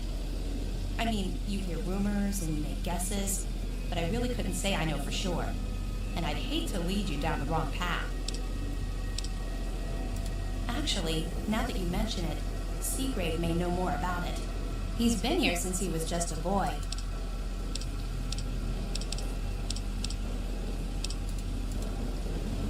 Okay. It's locked for a reason. Yeah, sorry. I was just thought I would be able to.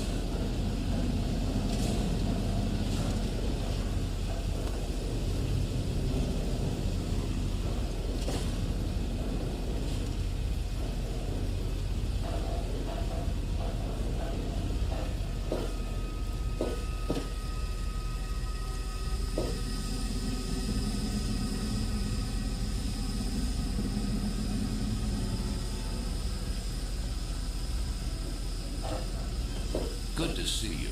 You too, sir.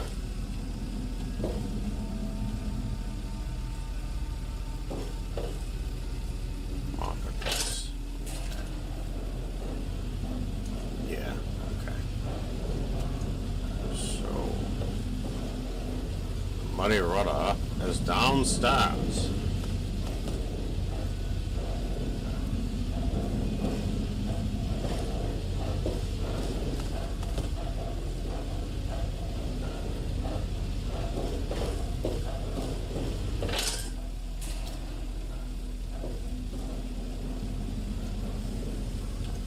I'm Brock, the bouncer. Let's keep it. Bell can mix on. Tamper with that, No. and we're going to have a problem. Hey, I'm Belle Bonnie, and this is the Muddy Rudder. I'll tell you what I tell all the fresh meat. Don't start anything down here, or I'll have Brock kick your ass. You must be drunk.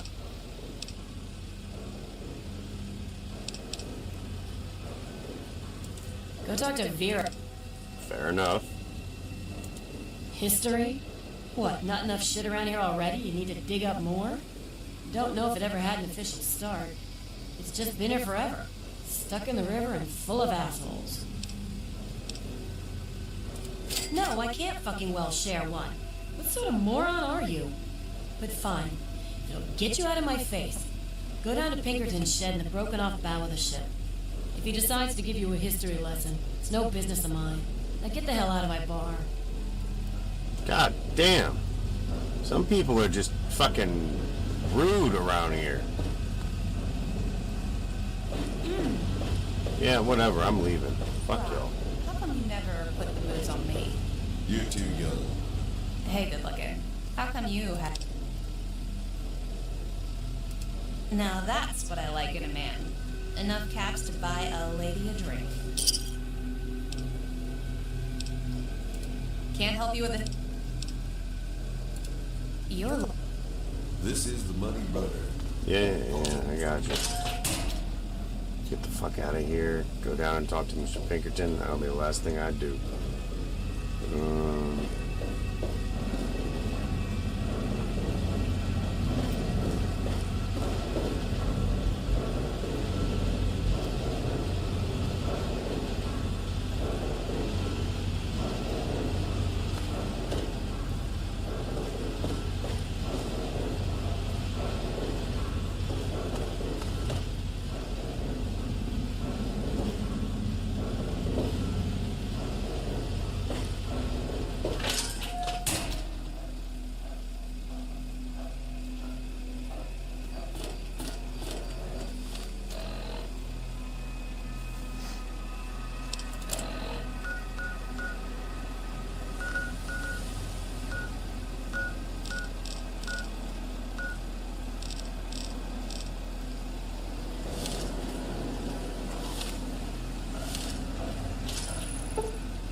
Plenty of daylight.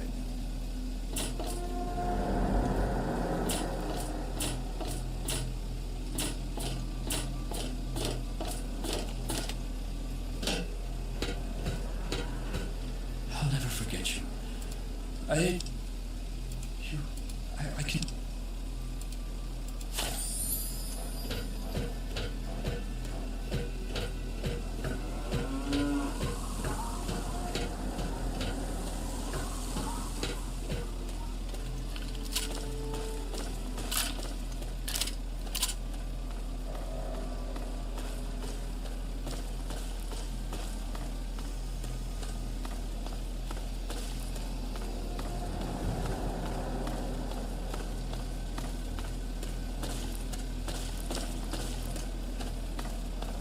I also need to take Jefferson Memorial too.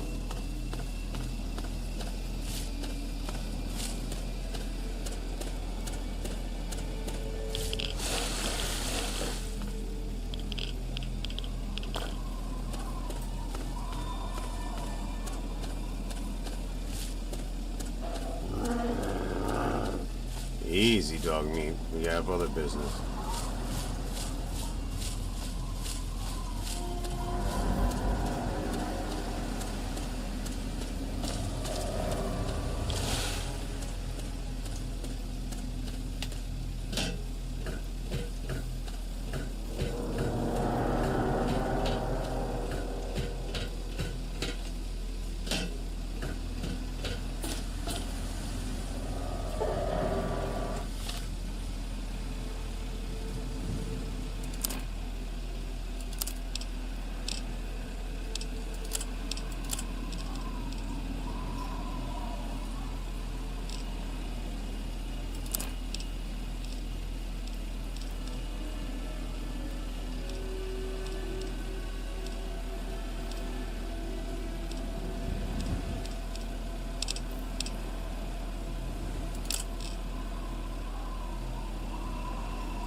Almost dying down here.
Good lord.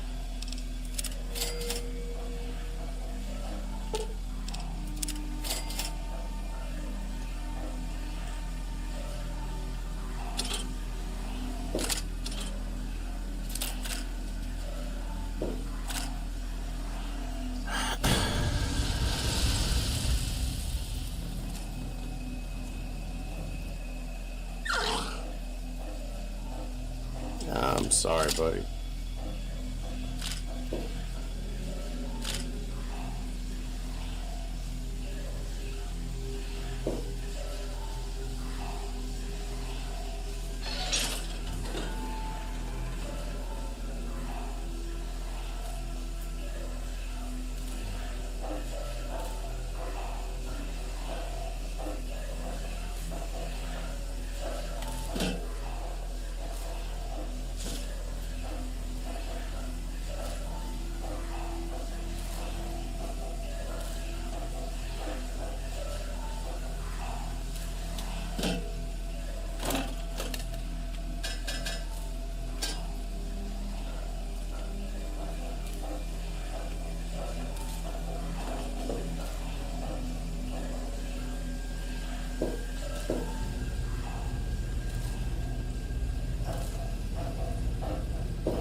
And here we are.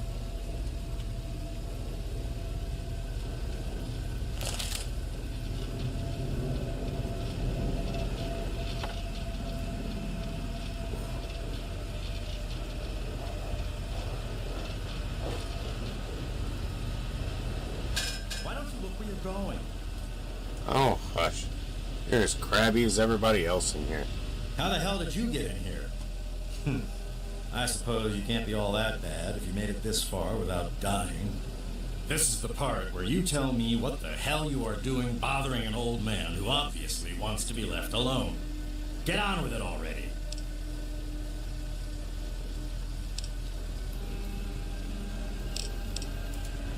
What? I have better things to do than yak about those backstabbers up topside. Now get going.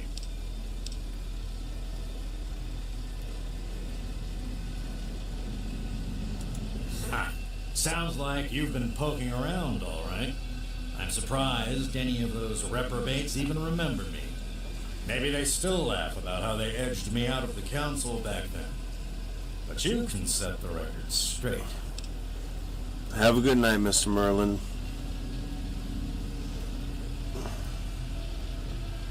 For that, you have to go all the way back to when remnants of the Naval Research Institute cleared the Mirelurks off this wreck about 40 years ago. That must have been a big-ass battle. Lamp space, and this bucket of bolts just happened to have a well-preserved science bay on it. Everything else just grew up around that lab once we got it up and running. The science team was led by one H. Pinkerton.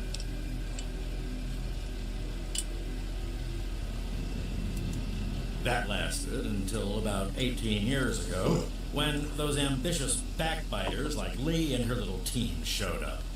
She came in with her big purity project pipe dream, and my whole staff started working with her, those traitors. She even took my seat on the council. By then, I was glad to leave it behind. But hell, if I'm leaving the city I made great. Who cares? It's some hydroponics pipe dream that Lee's been working on forever. Waste of time and effort, I say. Apparently, though, My teams cared more about it than they did about little things like defense systems or making this ship float again. Treacherous bastards, all of them.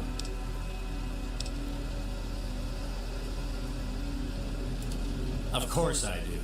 A good scientist always keeps track of their data. Here, they probably don't even remember, but I kept the records of that first council meeting. Take them, if it'll put them in their place.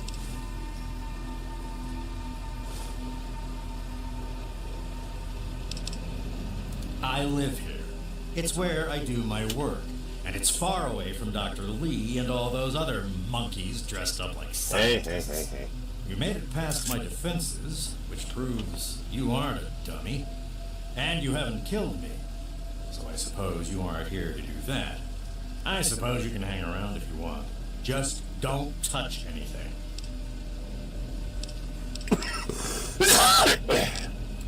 Don't let your...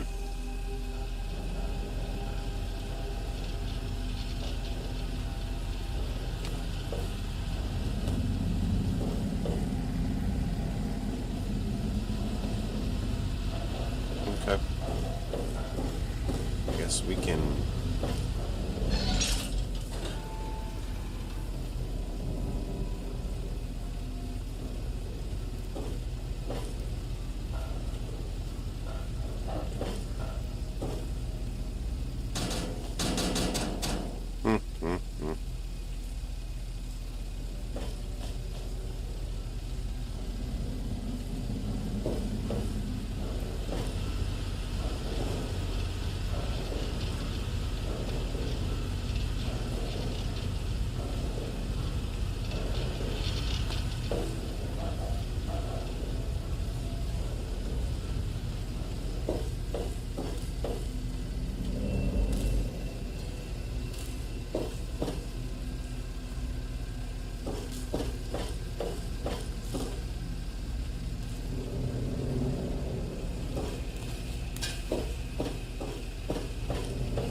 All right.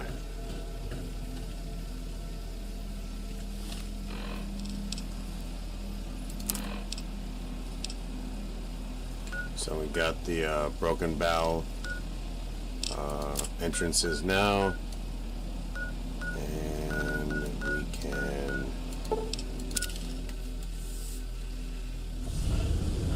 so tomorrow night, if I have enough energy after a 12-hour day,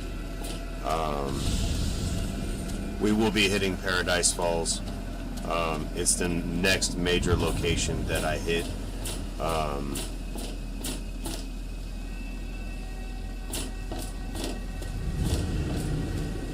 And we'll also pick up a legendary weapon there.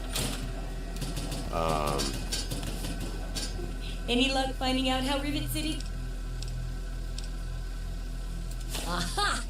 Not just as easy as asking around, was it? Good information takes real work to uncover after all. So, tell me all about it. With the protected location and resources that came from those scientific advances, I can definitely see how it grew so quickly. A bit of smarts leads to a big reward, huh? Speaking of which, in thanks, have a few of these. The next time you've got to be quick on your wits. Mentats? Oh, and I'll let the Rivet City traders know they'll be favorably mentioned in the book. You'll get a discount buying gear from them in the future.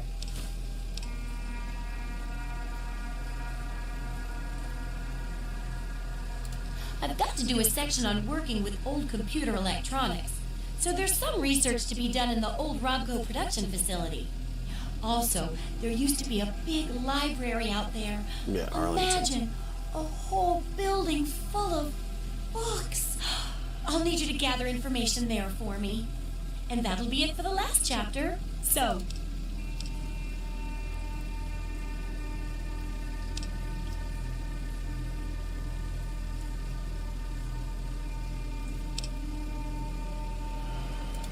it does, doesn't it? I mostly just deal with it after it's junked. But a trader gave me this Robco processor widget. He said it's worth a fortune. According to him, if it's connected to the mainframe in the Robco factory, you could have access to all the robots you'd ever want. Now that would be a great example of how to harness technology, wouldn't it? Yeah, you should just be able to plug it into the mainframe at the Robco production facility. It'll give you access to the robots and terminals. Okay, here. And be sure to keep an eye peeled for any other examples of how to make old technology work for you out there.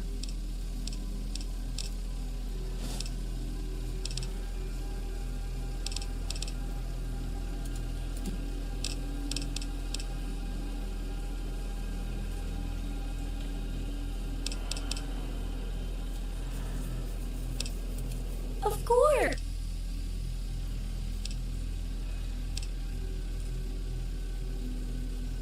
Sure.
Good hunting!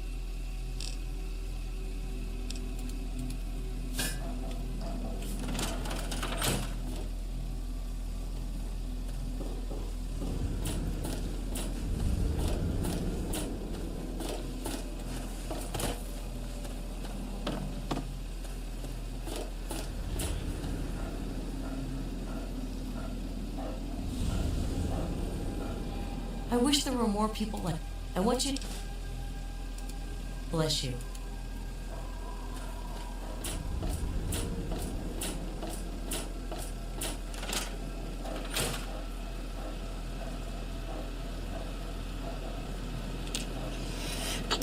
Oh, excuse me.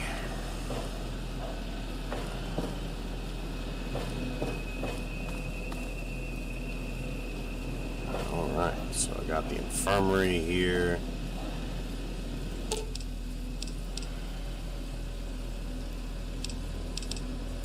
Nice. So you get this and you don't, you can heal yourself for free, restore damaged limbs, remove all your rads. Yeah, it's pretty nice.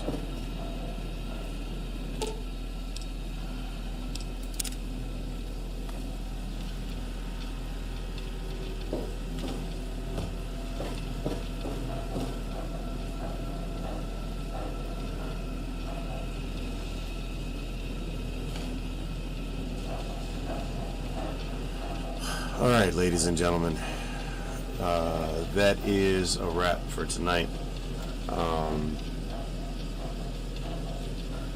If I can, I'll be on tomorrow night, I guess, when I get off work.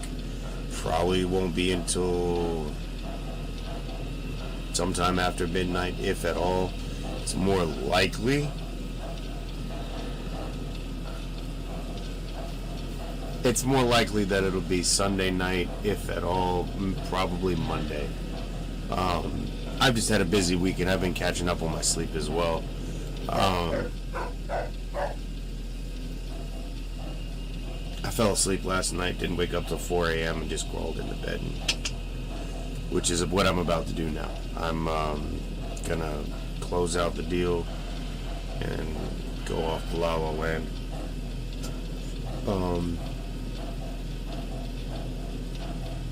Things could change. I might see you tomorrow night. I don't know. But,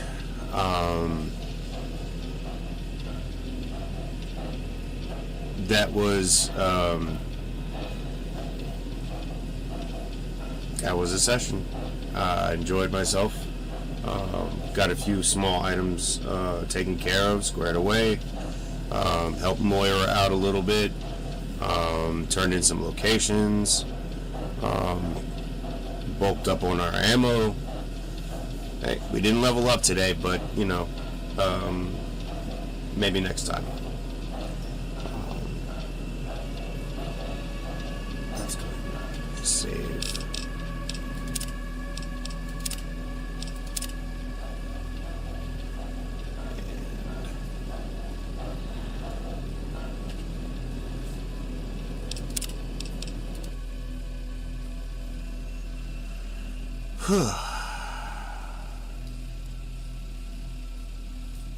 Alright, it's already 4 a.m.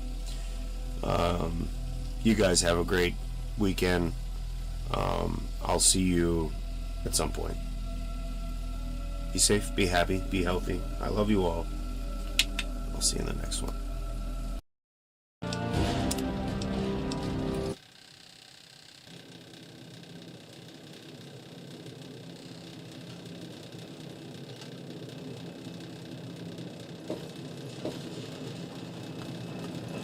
Very nice to make your acquaintance. I'm your new robo-butler.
Serve as a reminder of the division that has occurred in the past and the resplendence of the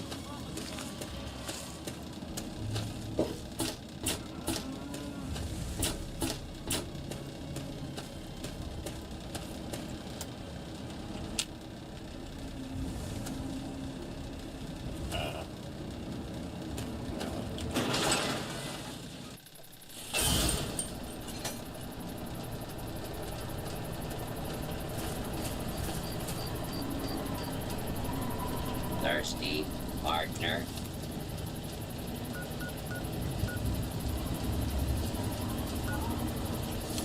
Try Moriarty's oldest drinks in the capital.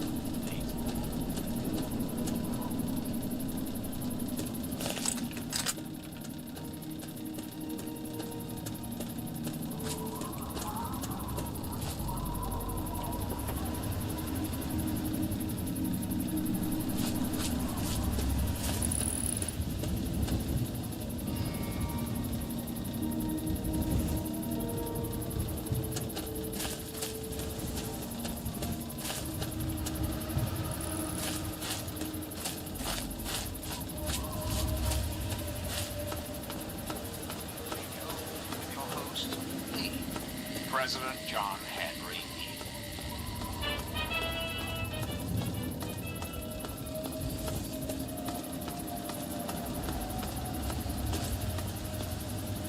The old red rocket.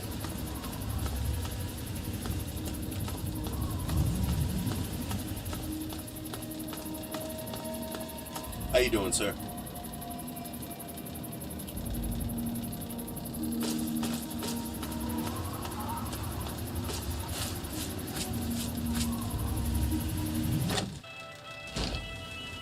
Is this? Oh yeah, that's hers.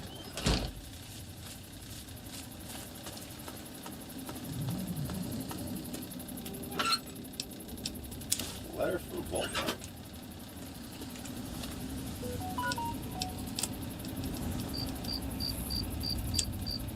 Congratulations on your family's recent inclusion in the Vault 101 community. You will find outlined in your application materials a full review of rules and procedures related to preparing for shelter in a Vault-Tec facility, but we will outline a few key points here. Vault-Tec provides all clothing, bedding, and accommodations for residents. Personal belongings must be reviewed and approved of by an authorized Vault-Tec hermetics technician before such belongings can be delivered to your reserved vault quarters within the vault. In the event of an emergency entrance to the vault, no personal belongings will be permitted beyond the main door of the facility. All vault residents must attend an orientation seminar.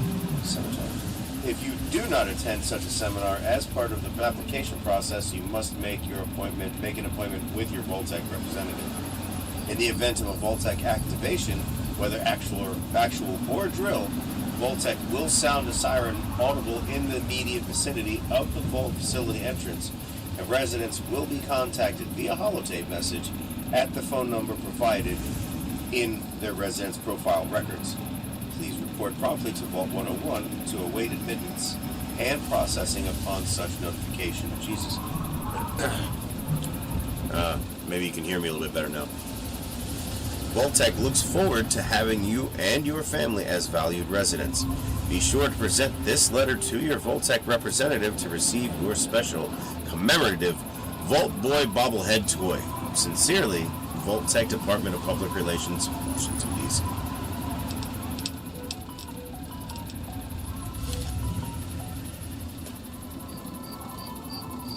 How is everything? How you doing tonight? Everything okay?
That's what I thought.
Well, that works.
Thank you very much.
Oh, goddamn it. Well.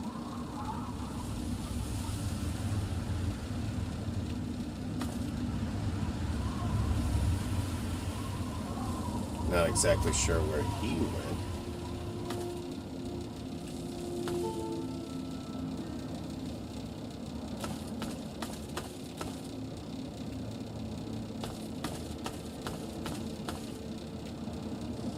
Nobody's taking any fucking lifts up here. They don't have that shit in this game.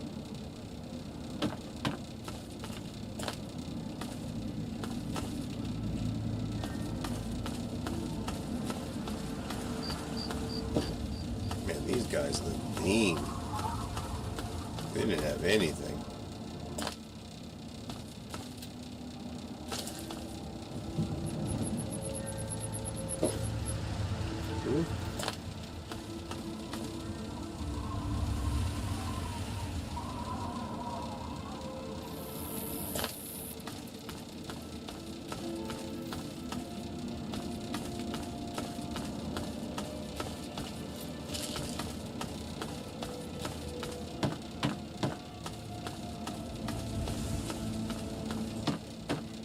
They didn't have shit.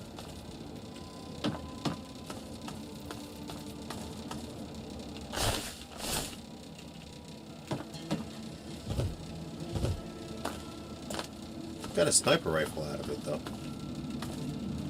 That was definitely worth it.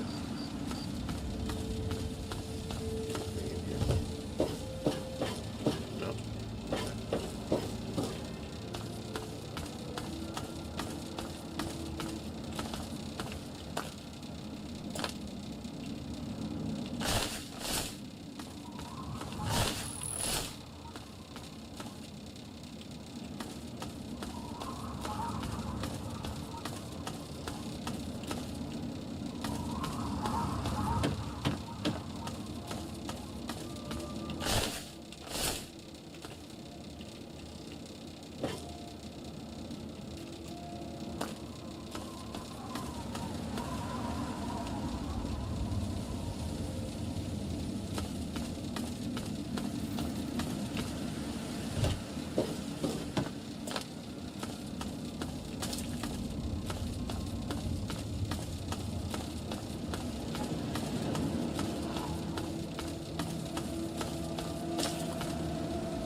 Somebody was making a defense out of here.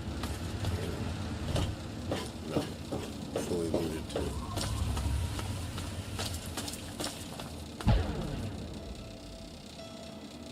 The fuck was that?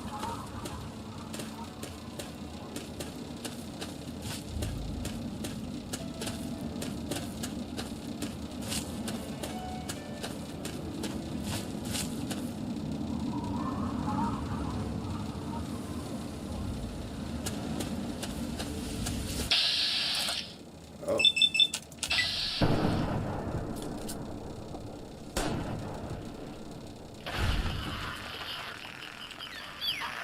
Freaking blowflies.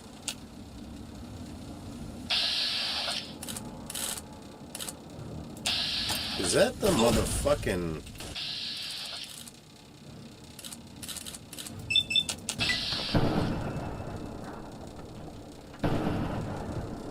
Are you serious?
haven't even done anything yet. God damn, I just came out of the motherfucking the vault.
Find Max and show how we treat people that fail to live up to Mr. Tenpenny's expectations.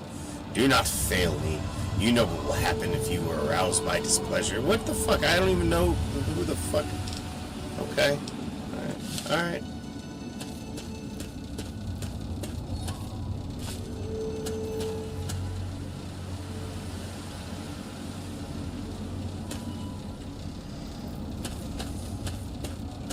This motherfucking Mr. Tenpenny is. Fucking douchebag.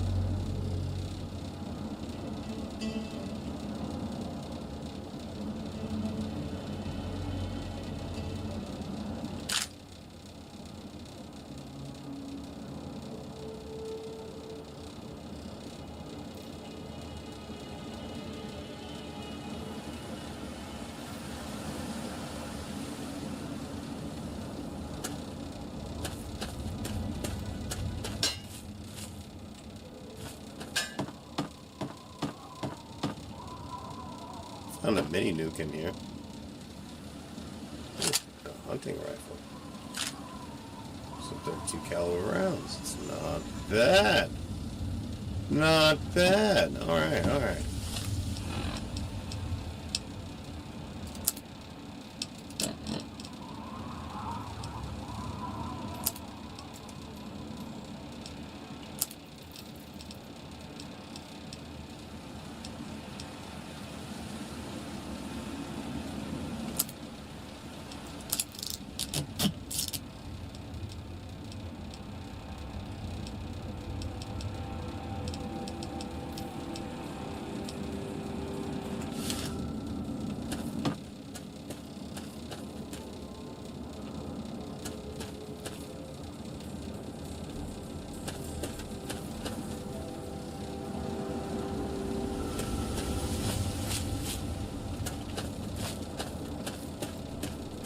Oh, because I disarmed the bomb. That's why Mr. Tenpenny's coming after me. Oh, right. I stole all his fun right out the gate. Sorry.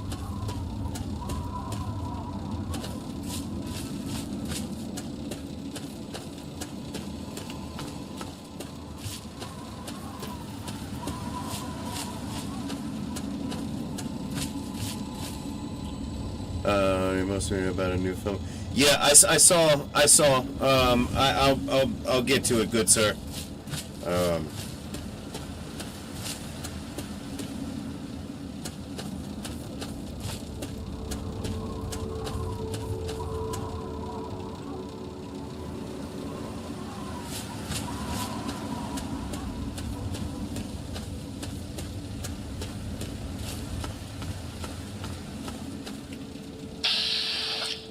Hey, it's a Brahmin.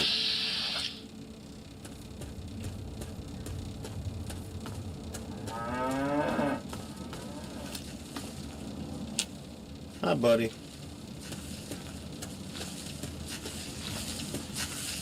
Hi, buddy. Hi, buddy. Is there anything in here? Doesn't look like it.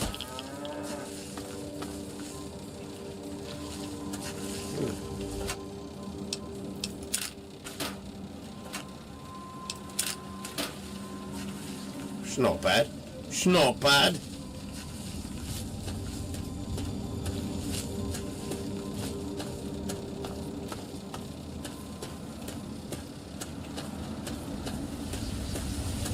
But whether successful or otherwise, always right.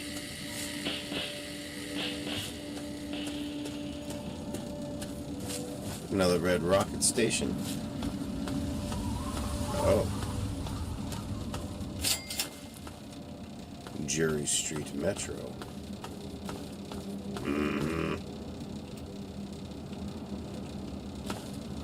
Ah.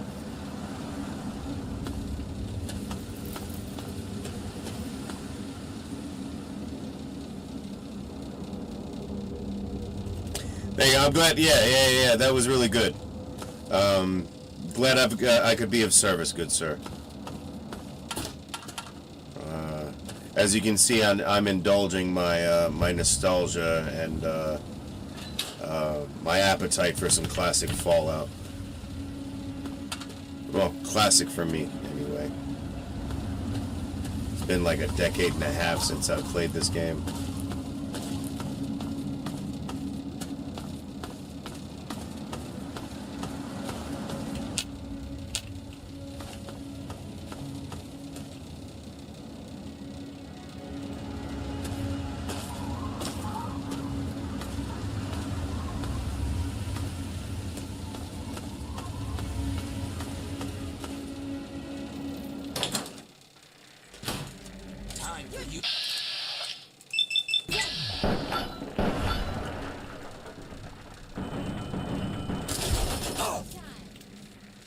Stop moving around so.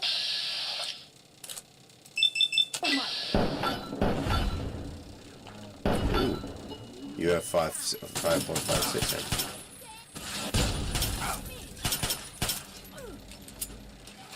Eat it.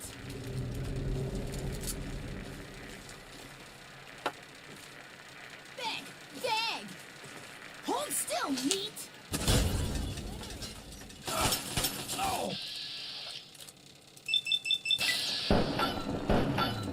God damn it, it's right behind the fucking...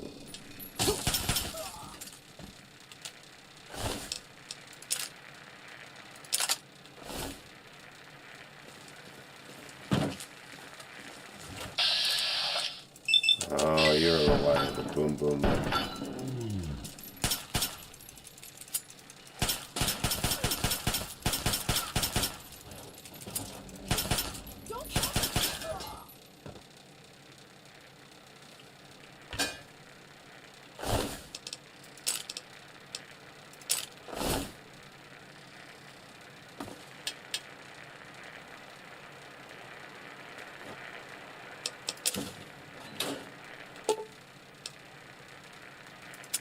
Fair.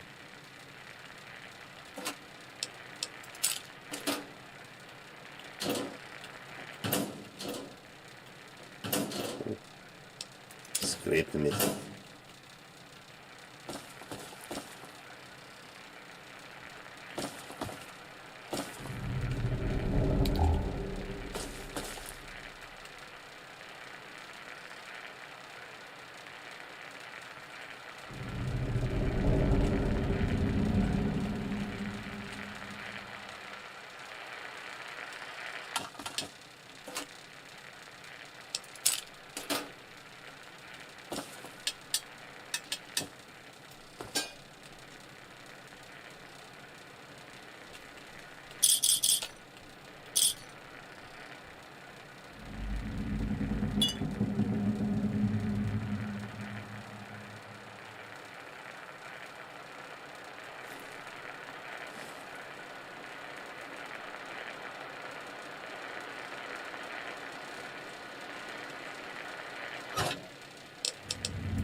Not bad.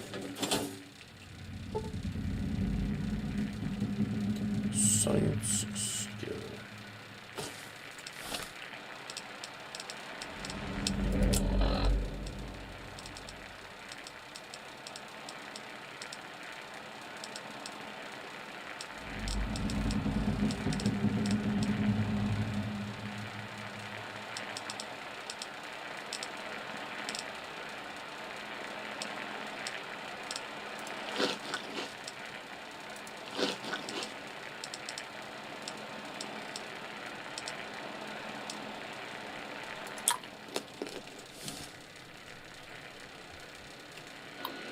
There we go.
There we go.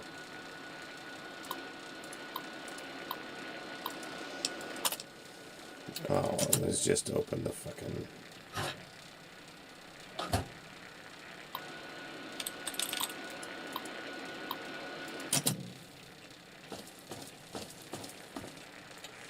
Boo.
Oh, this was the... Oh, God damn it.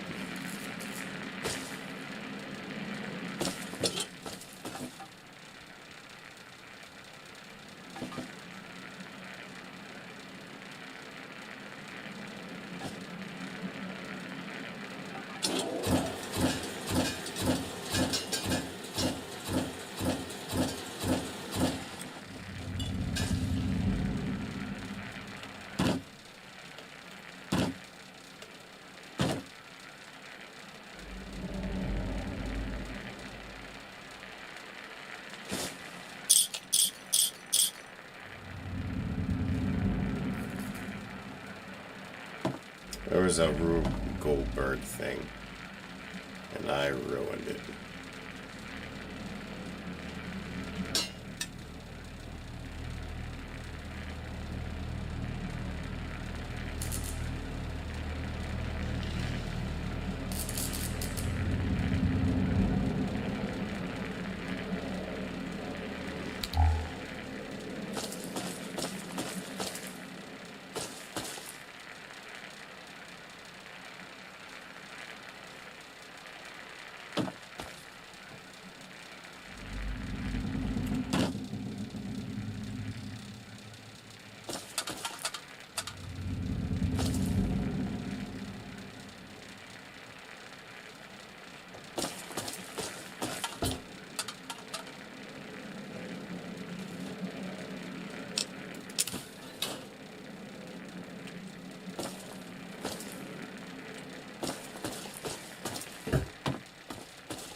Oh, this isn't minefield, is it?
Hell yeah. I've been missing this game for a while. Alright. Radio signal Oscar found. That's whatever that is. And hold the drainage chamber.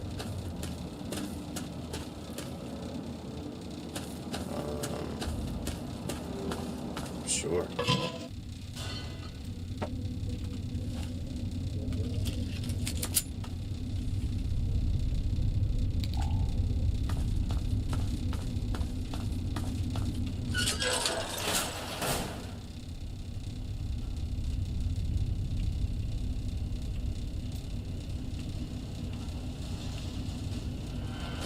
Big book of science.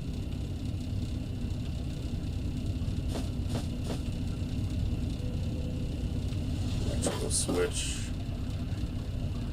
Ball gum. Junk food. Leg brace. It's in the box.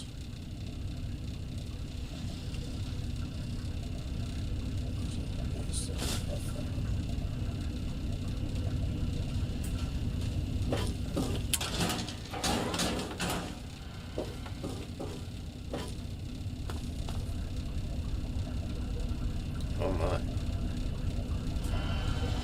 Okay. Bit of a torture chamber down here.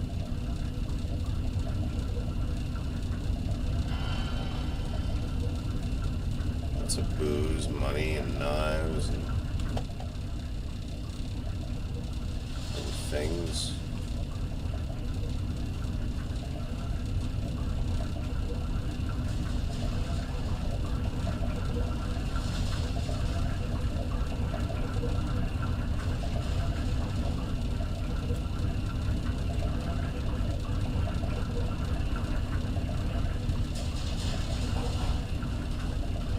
Down here. What down here? Goddamn.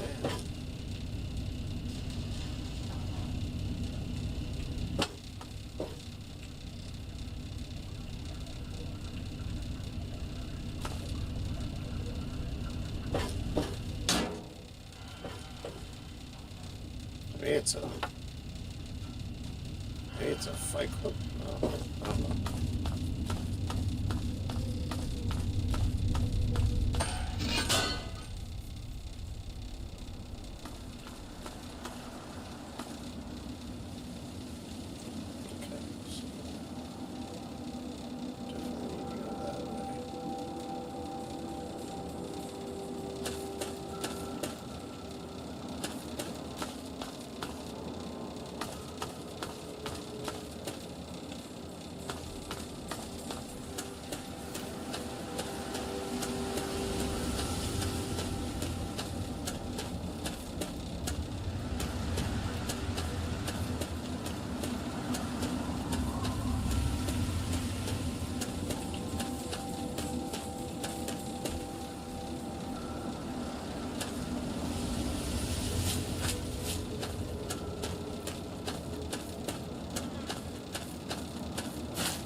fuck is this down here?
The Adventures of Captain Cosmos.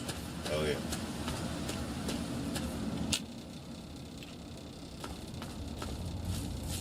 Here's a couple of reasons to play Fallout 4 and 76.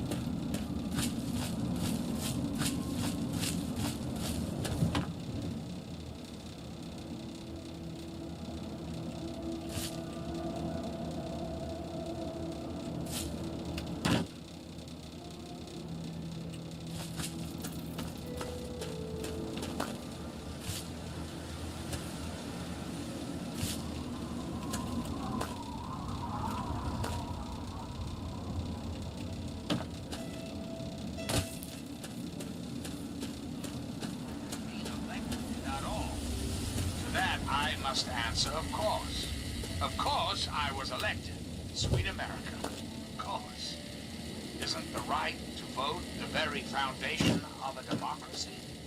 Fortunately, in the interest of national security, I'm not at liberty to discuss the details of the election.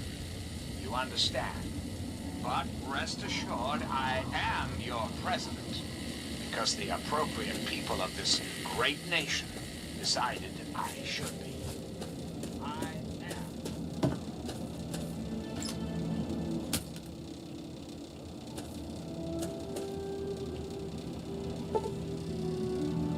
Yep.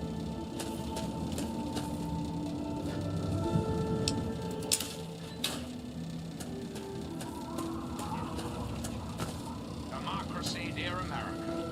Democracy now and forever. Now, dearest America, we must say farewell, for there is much work to be done. Till we meet again, this is President Eden signing off.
Expecting.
Oh.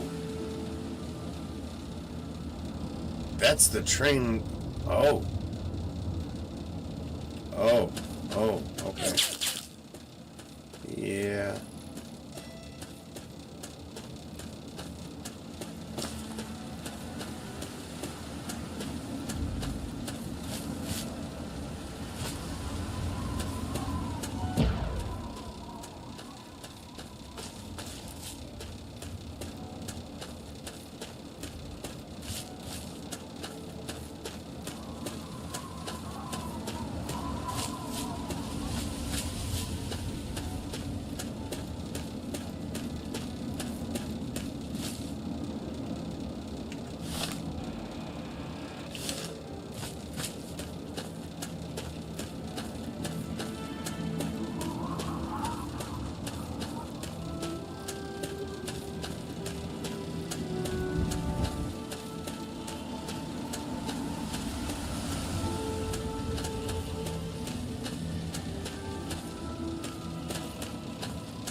President Pitt, and you're listening to Enclave Radio, the voice of America.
God damn.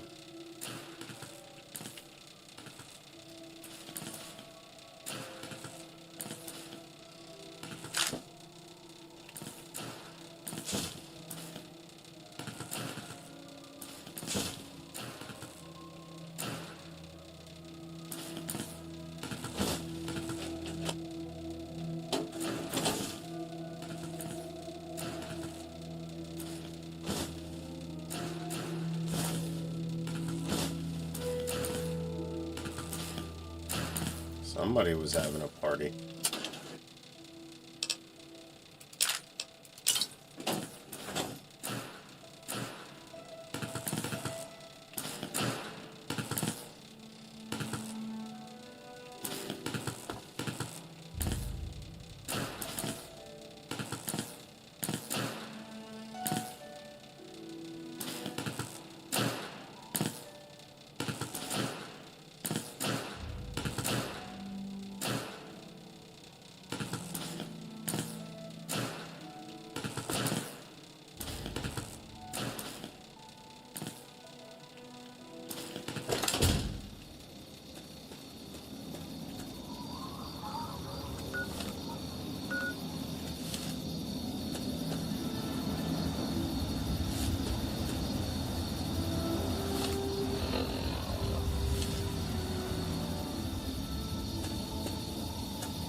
That's what I thought. It's the Dunwich building.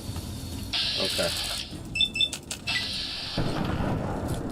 Not entirely sure I should be coming anywhere near this building right now.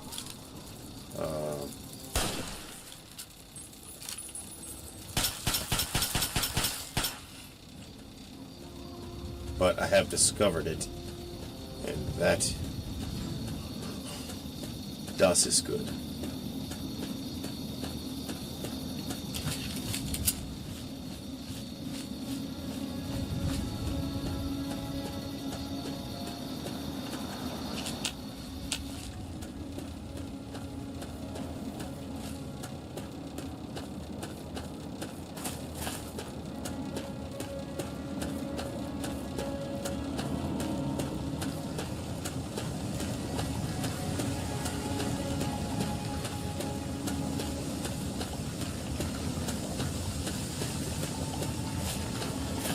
So I'm just sightseeing, guys. I'm not really particularly like discovering locations. Just randomly doing shit. It is cool to see the Talon Company already after my ass.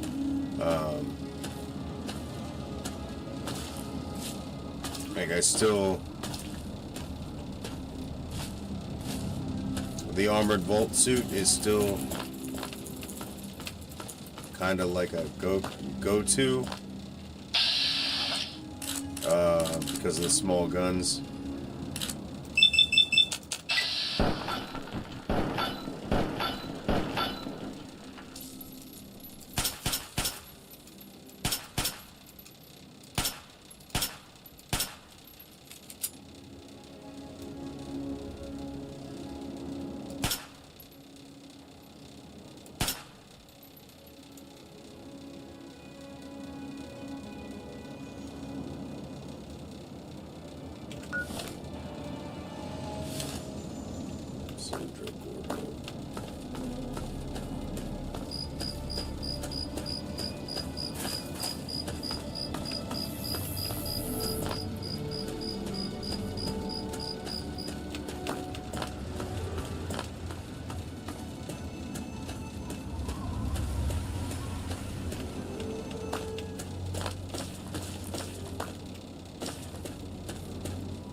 shall be right back.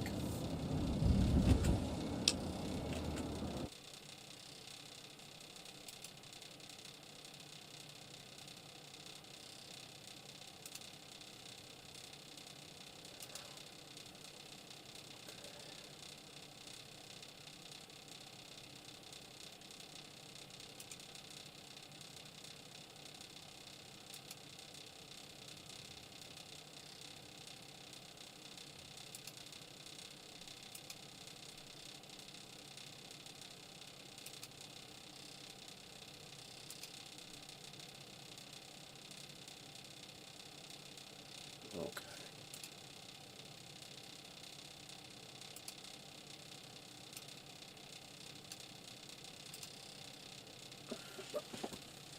Right.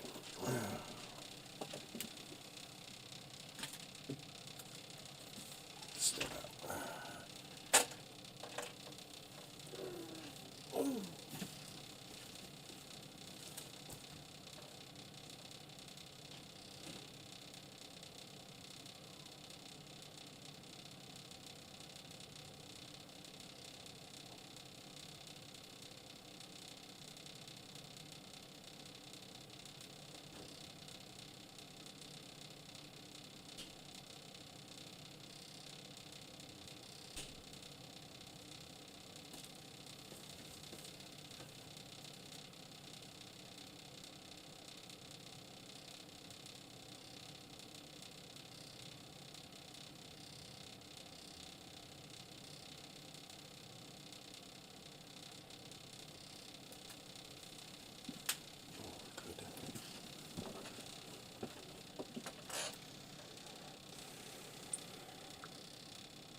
Hey, no, that's not bad.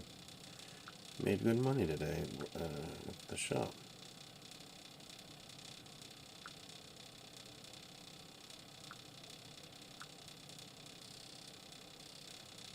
That's pretty cool.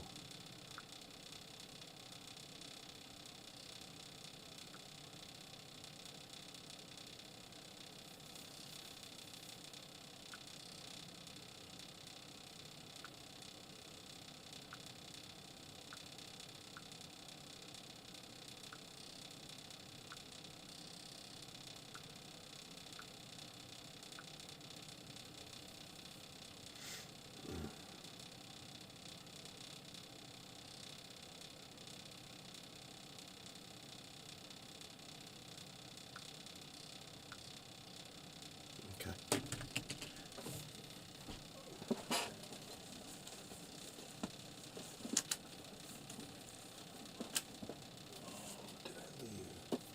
Oh no. See that? Oh, I'm sorry. No, you're good. You're good. You're good. I'm a good boy. Alright, I'll be right back. Hopefully it's not fucking cold as hell outside.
Need the hoodie. It's cold out there.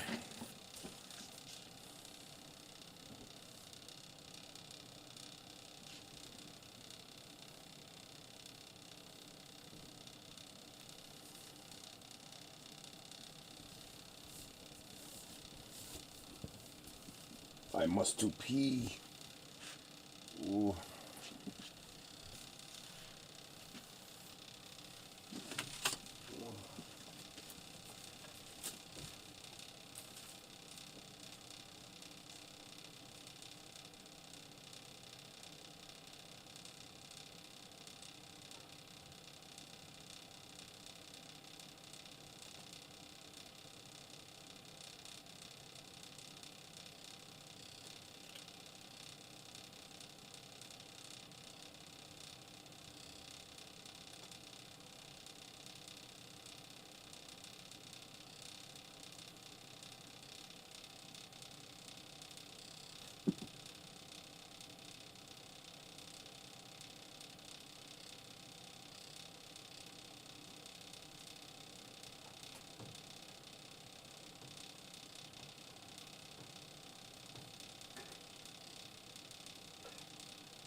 everywhere.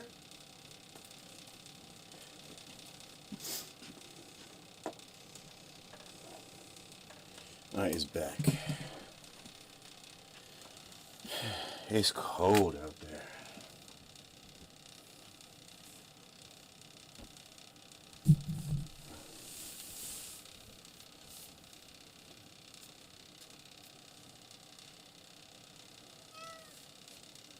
What? Be a good girl. Yeah. What?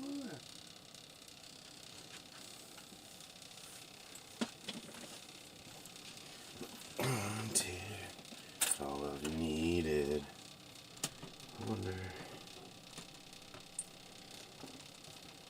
if I could.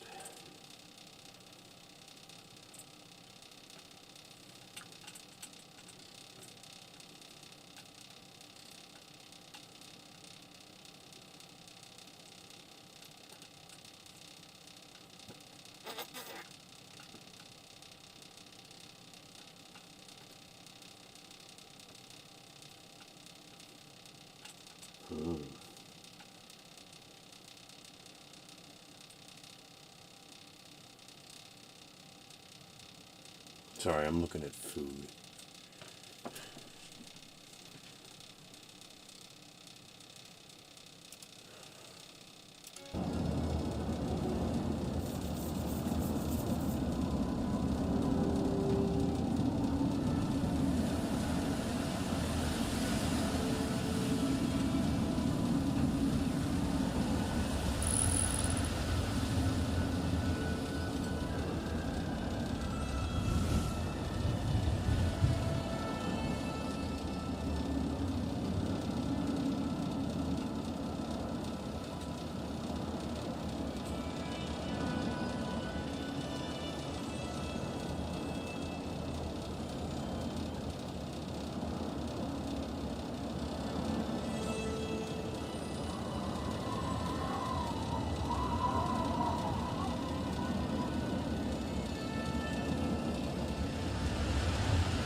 Let's see if anybody's here.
hopefully.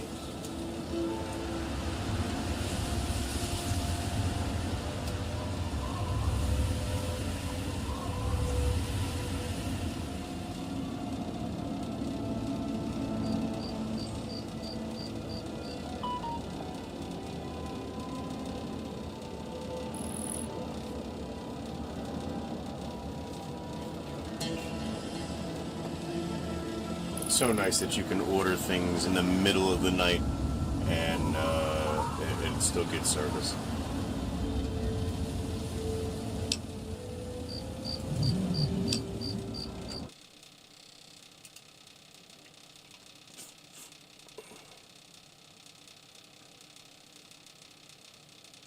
Let's see.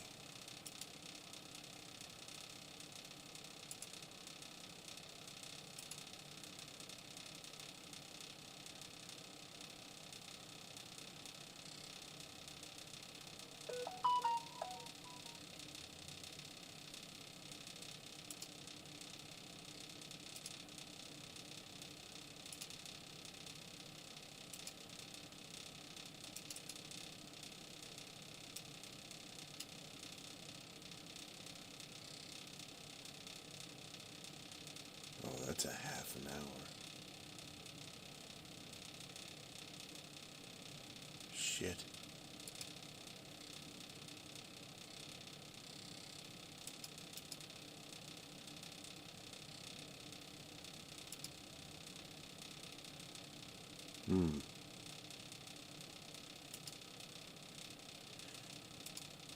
That is a long one. Shit.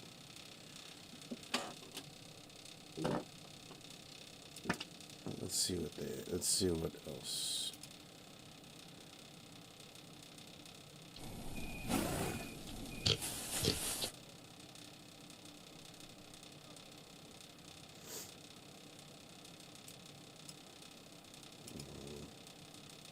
Okay, we're gonna look at this.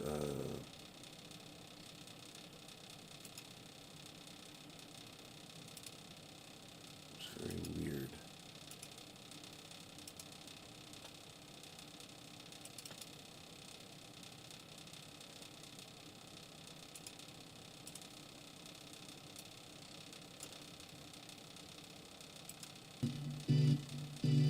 At the start of the year, I made a video. At the start of the year, I made a video on an absolutely insane supernatural found footage horror film called Devil's Pass, which twisted the true events of the Dyatlov Pass incident into what I can only describe as one of the most profoundly and jaw-droppingly far-fetched films I have ever watched. Yet, I noticed there were a few comments comparing it to another obscure 2010 horror film called Yellow Brick Road, which up to that point I'd only ever seen the poster for, and always just shrugged it off as probably some generic hunted while lost in the woods type film. Naturally, I was left curious. What could possibly be behind this vague poster to inspire comparisons to a film that takes the harrowing tragedy of people dying in hazardous conditions and morphs it into a creature feature about bizarre government experimental time-warping mutants? Maybe there is some tasty schlock in here. Maybe I shouldn't be so quick to judge a book by its cover. Maybe, oh my god, what if a film called Yellow Brick Road, a reference to The Wizard of Oz, actually had something to do with The Wizard of Oz? Now, before we dive any deeper, this video is sponsored by Raycon. Every year, March is the month of madness for me because I always have so many personal and professional commitments happening all at once, and it is just a constant stream of noise, so when I finally get some brief respite for myself, I only want to hear things that help me to relax and recover before the grind continues. As such, Raycon's everyday headphones help me to tune out the chaos and focus on what matters, whether it be playing video games, listening to music and podcasts, or watching films and YouTube videos. In particular, I love their hybrid active noise cancellation, which drowns out surrounding sounds so I can immerse myself in my own world, such as when sitting on the couch watching films on my tablet while my fiance uses the TV in the same room, or when I'm editing videos like this one, I can work without distraction. Their latest model is better than ever with a 40-hour battery life and comfortable ergonomic design for all-day wear, and with Raycon's quick charge function, just 15 minutes of charging yields 2 hours of battery life. Raycon's everyday headphones start at half the price of other premium audio brands with similar features, and with a 30-day happiness guarantee return policy, you have nothing to lose. Experience premium sound wherever you go. Head to buyraycon.com/Ryan25 to get 25% off Raycon's best-selling everyday headphones. Yeah, while it's not strictly speaking about The Wizard of Oz, Yellow Brick Road uses it as a literal in-world reference to set up its uniquely bizarre yet strangely compelling premise. In 1940, the entire population of Friar, New Hampshire decided to one day follow an unmarked trail into the northern wilderness for unknown reasons, only for a search party to later discover multiple bodies of missing townsfolk, some of which had frozen to death while others had been slaughtered, with the rest having simply disappeared.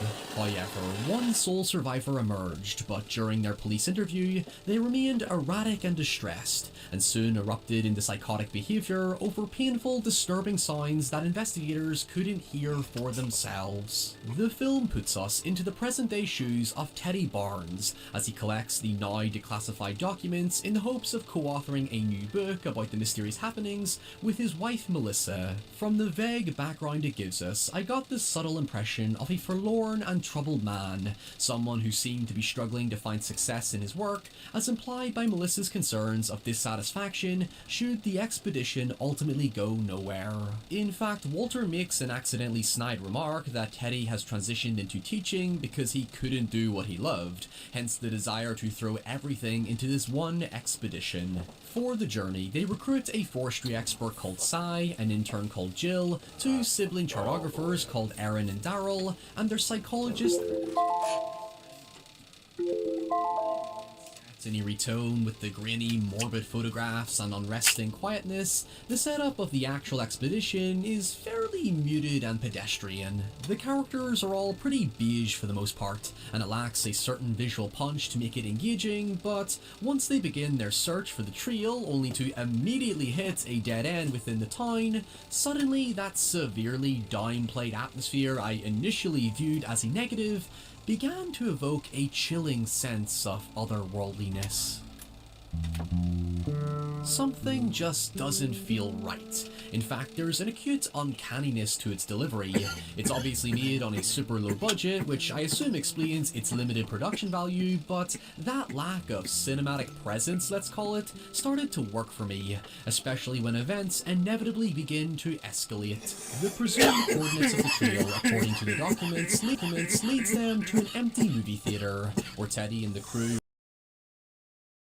likely a non-starter, but after chatting with a theater employee called Liv, who desperately pleads to go on the journey, she offers to lead them to the beginning of the elusive road that the town seemingly tried to hide. While the current town remains hostile and evasive of the events, Liv explains that her grandfather was irregularly around during the events of 1940, and that the town was strangely fixated on the movies, particularly Wizard of Oz, which was seen as a much-needed escapism during the Great Depression and Second World War.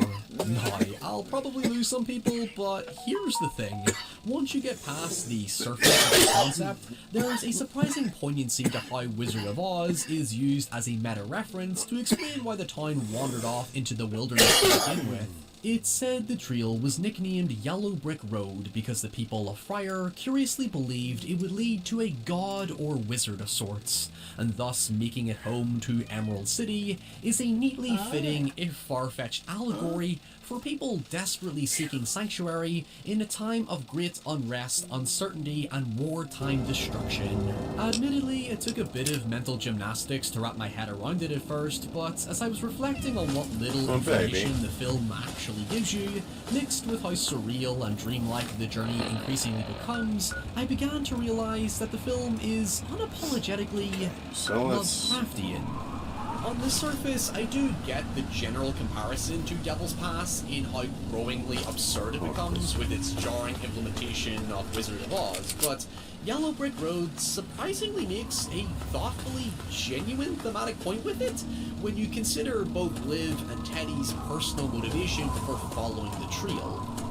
To be honest, like Mothman Prophecies, I expected to come in and just have fun with this one. I had no expectation of going deep with it, but it will help to better contextualize the madness that transpires. As Liv explains to Teddy, she has no family or purpose at home, and seems obsessed with the idea of knowing if this road truly leads to the metaphorical haven of Emerald City, where she hopes answers may lie.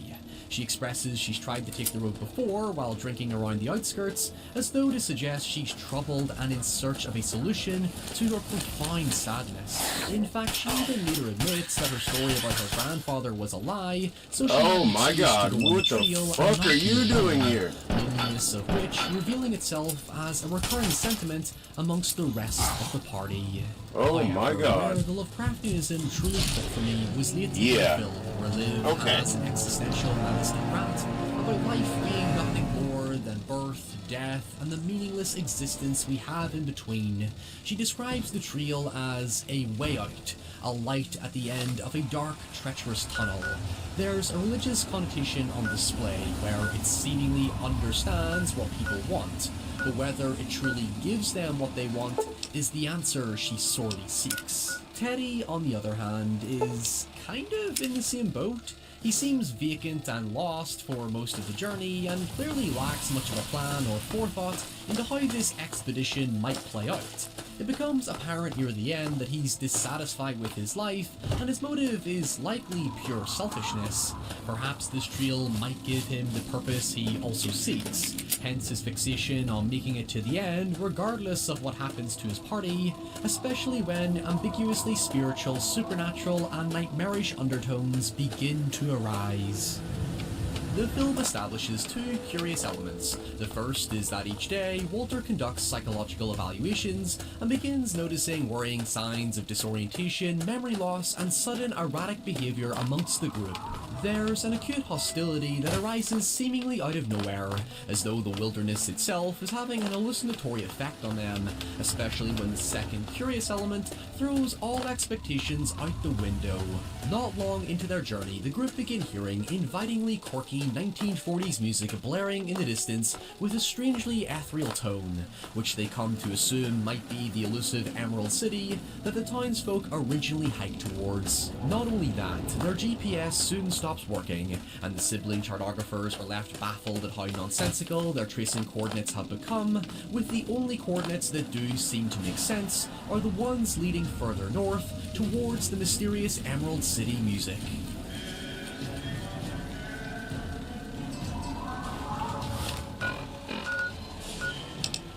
Reflecting back on Liv's remarks about what the trio may mean, it basically started to insinuate to me that the group have been absorbed into some sort of purgatorial time vortex where the only direction they can go is towards the end of the trio.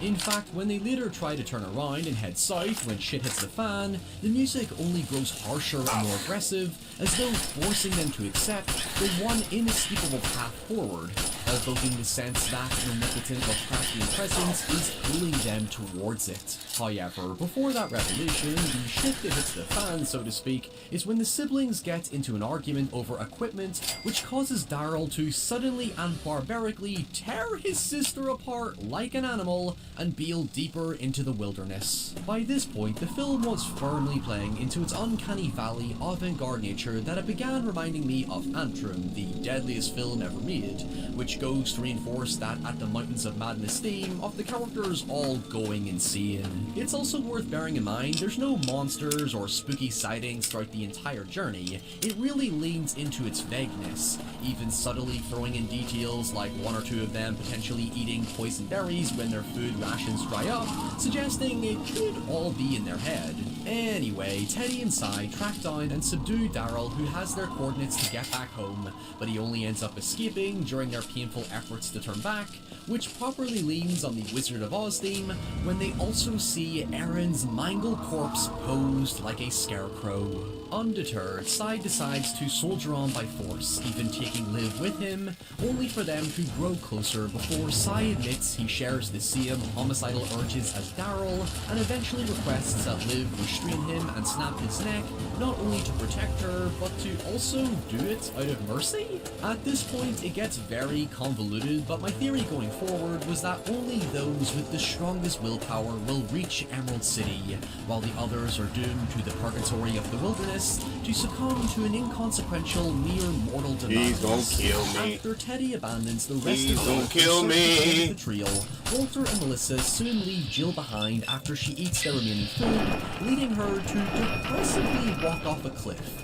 Walter soon confesses his romantic interest in Melissa and admits he was never able to move past it, hence his third-wheeling closeness with Teddy and Melissa as though trying to stave off loneliness. And the next morning, Melissa finds Walter has offed himself.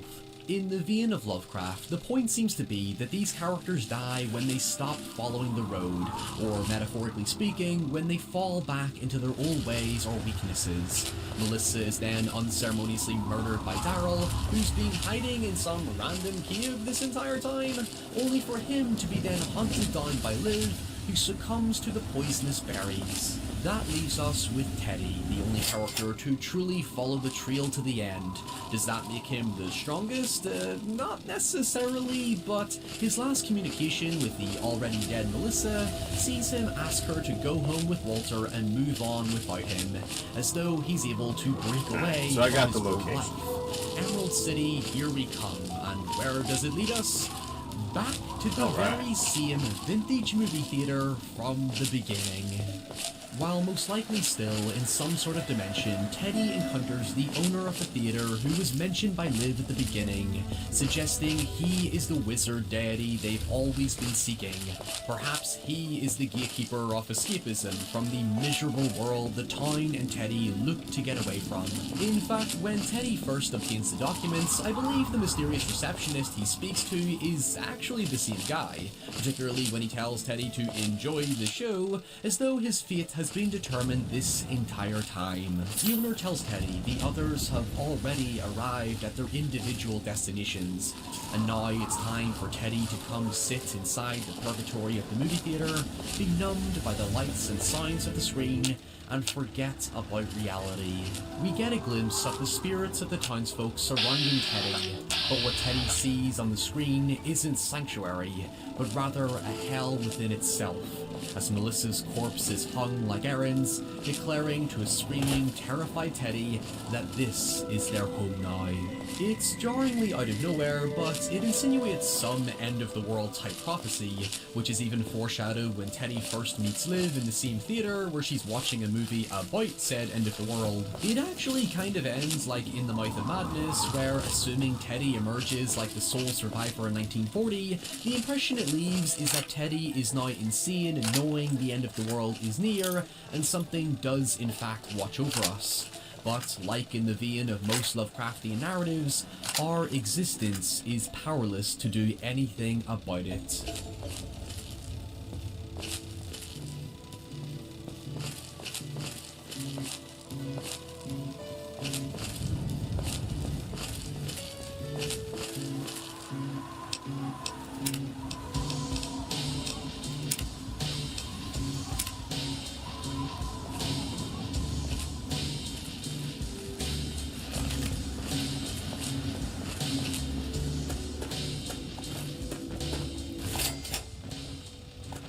Garter Shade. Okay.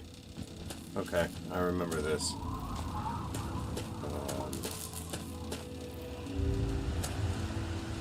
Gotta go find her all the Nuka-Cola quantums.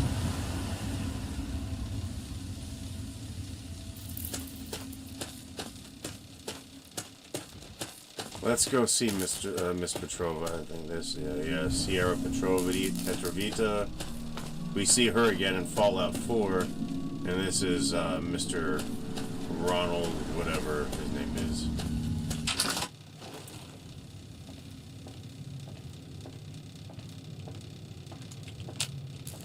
Sierra Petrovita's the name. Good to see a new face in Girder Shade. I take it you're here to check out my Nuka-Cola collection and take the tour.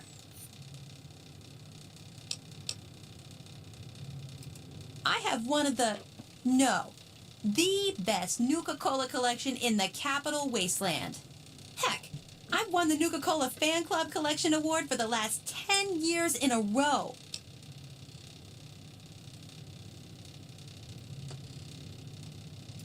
Yep, I'm the president, the recording secretary, and the treasurer. Once a year, we gather here in Girder Shade to have a cook-off using Nuka-Cola in the recipe. Last year, I went with my poached roach and Nuka sauce. Delicious.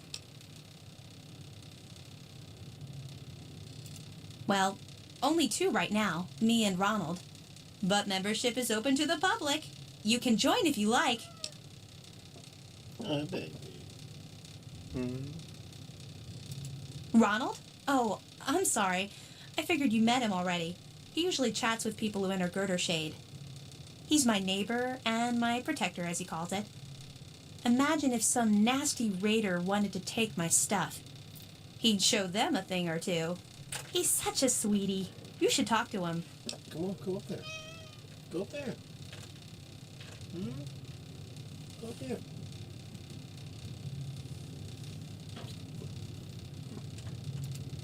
He's a darling, always watching out for me, and more importantly, keeping the collection safe. Like once, there were these raiders that came by. There were 3 of them, and their leader was named, like, Lugnut or something. So they, kicked in Ronald's door, and he was like, blam, with his gun, and one of them got all splattered. Then the other one tried to, hit him all in his head with some club. And Ronald was so cool how he dodged it and shot the guy in the face. Then the Lugnut guy was in Ronald's face with the "I'll kick your ass" stuff, and Ronald was like, hell no, and he punched the... Oh, sorry. I get carried away sometimes. Well, you should definitely talk to Ronald. I bet he'd like to meet you. I sure did. Want to take it now? How can you resist? This stuff is so cool. Well, come on then. Let me show you around. But no free Nuka-Cola until the end of the tour. Fair.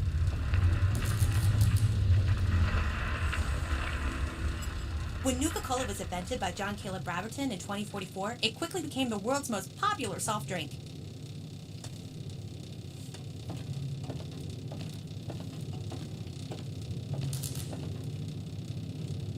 The Wonder Drink soon drew a dedicated following, which prompted the Nuka-Cola Corporation to release many promotional items like these. Bottle caps.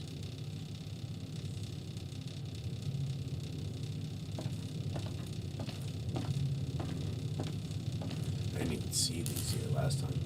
By 2067, a Nuka-Cola machine such as this rare, pristine model could be found on almost every street in America.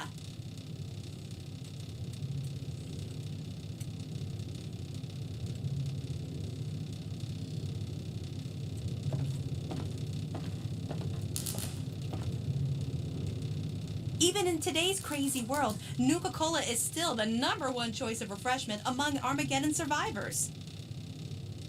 As promised, here's a little pick-me-up. An ice-cold Nuka-Cola. Just look at the frost on the bottle. So cold and delicious. Pardon me. I tend to lose myself when I hold on to a Nuka-Cola. Before I get to the little proposition I have for you, let me tell you a little bit about Nuka-Cola Quantum. Well, right before the bombs fell, the good folks at Nuka-Cola developed what they hoped was an improvement on the original formula. Calling it Nuka-Cola Quantum. It was said to have twice the calories, twice the carbohydrates, twice the caffeine, and twice the taste. Well, the flavor certainly wasn't the issue. The public was just split on the unique feature of the Quantum's appearance. You see, to make it stand out on store shelves and to give it that extra kick, the formula called for a mild isotope. The effect was a drink that not only boosted your energy, but also glowed with a bright blue light.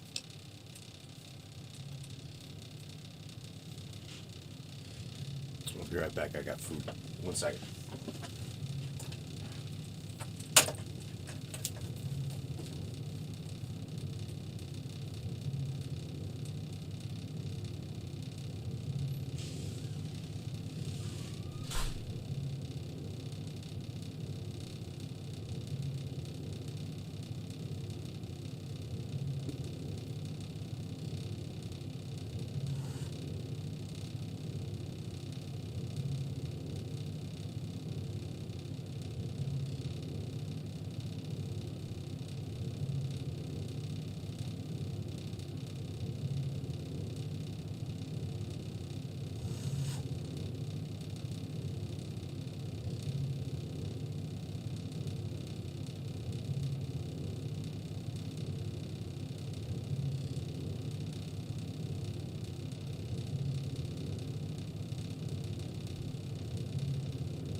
No, only ever so mildly.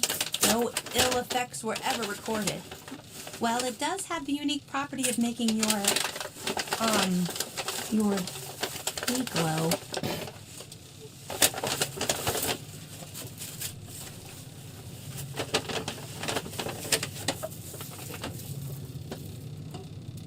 I love this stuff. I can't get enough of it. I thought I was hooked on regular Nuka-Cola, but the Quantum beats it by a long shot. I've got to have more. She's straight lush for this stuff. That's right. You bring me Nuka-Cola Quantum, and I pay you. Handsomely, I might add. For every bottle you bring me, I pay you some caps. You know, for expenses. But if you're super cool and find like enough bottles to fill my Nuka-Cola machine, 30 in all, I've got a super secret cool prize for you.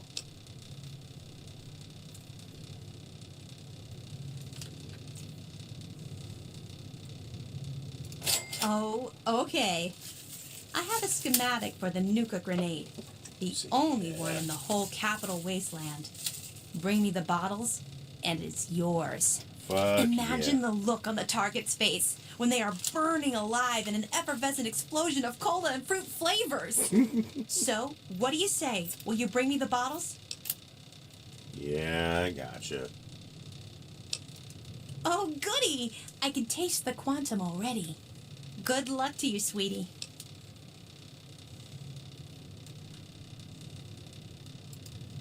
Well, to the east, there are some nasty raiders in Evergreen Mills. I'd stay away from there if I were you. Luckily, we're kind of hidden here under the old highway, so no one bothers us. Ah.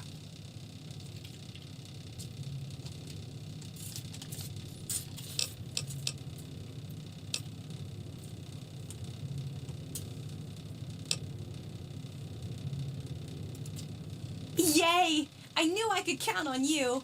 I promised to put them to good use. 24 to go.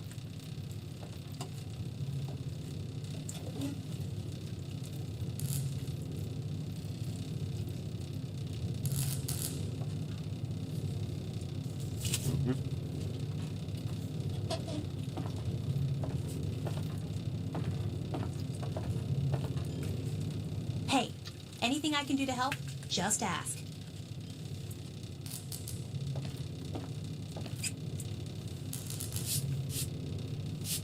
Alright, let's go talk to this ramen guy. Hey, pal, Yeah. what were you doing in Sierra's place?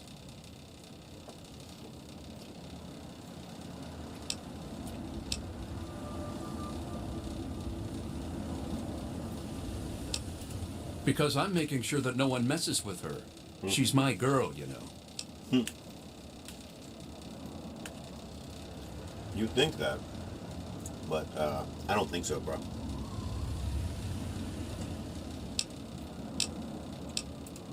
Well, that's likely because it's none of anyone's business but ours. She's one hot lady, though, am I right? Wow, you are as naive as you look.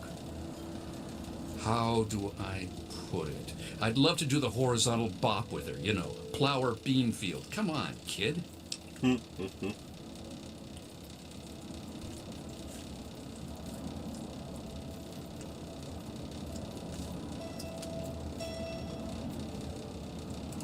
New to this stuff, huh, kid? Well, let's just say that she has something I want to get a hold of. That's where you enter the picture.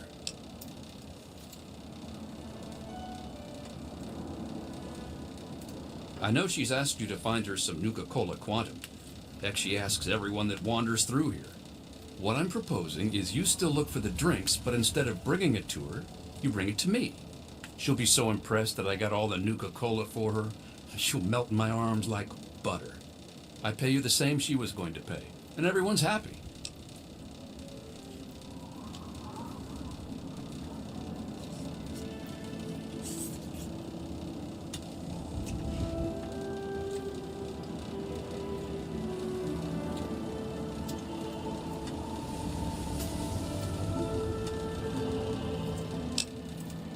Well, look.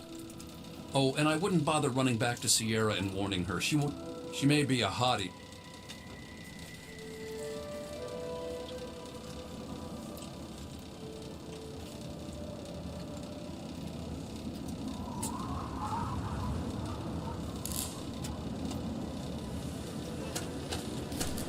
What a piece of shit.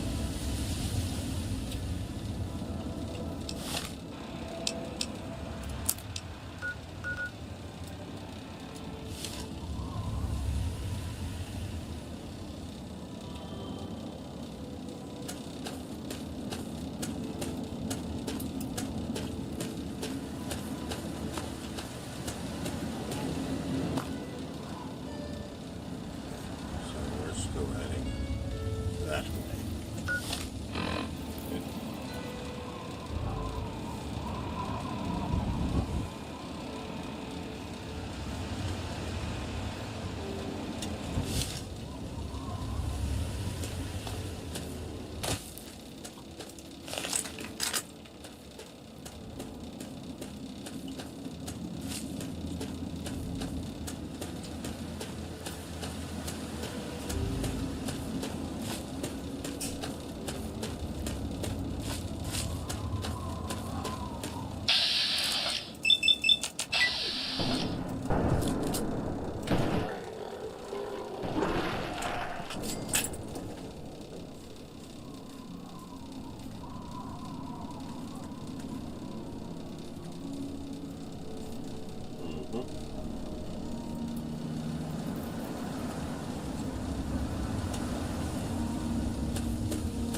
glitched.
What's up? I'm trying to figure out the fuse to get my room light back on.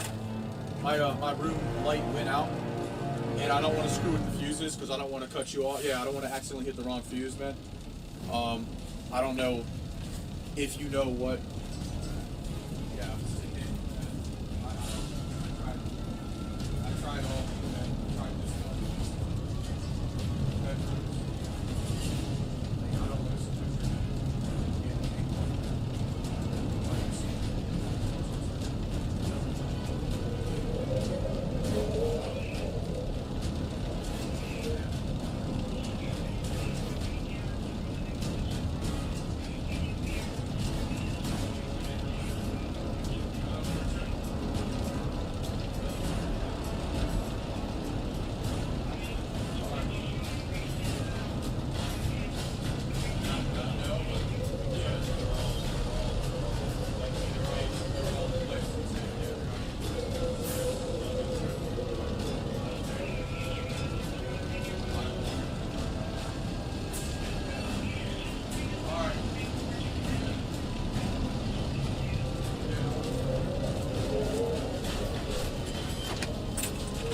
That's crazy.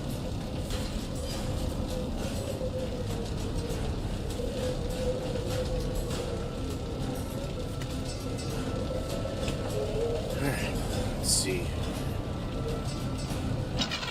Oh, yeah.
I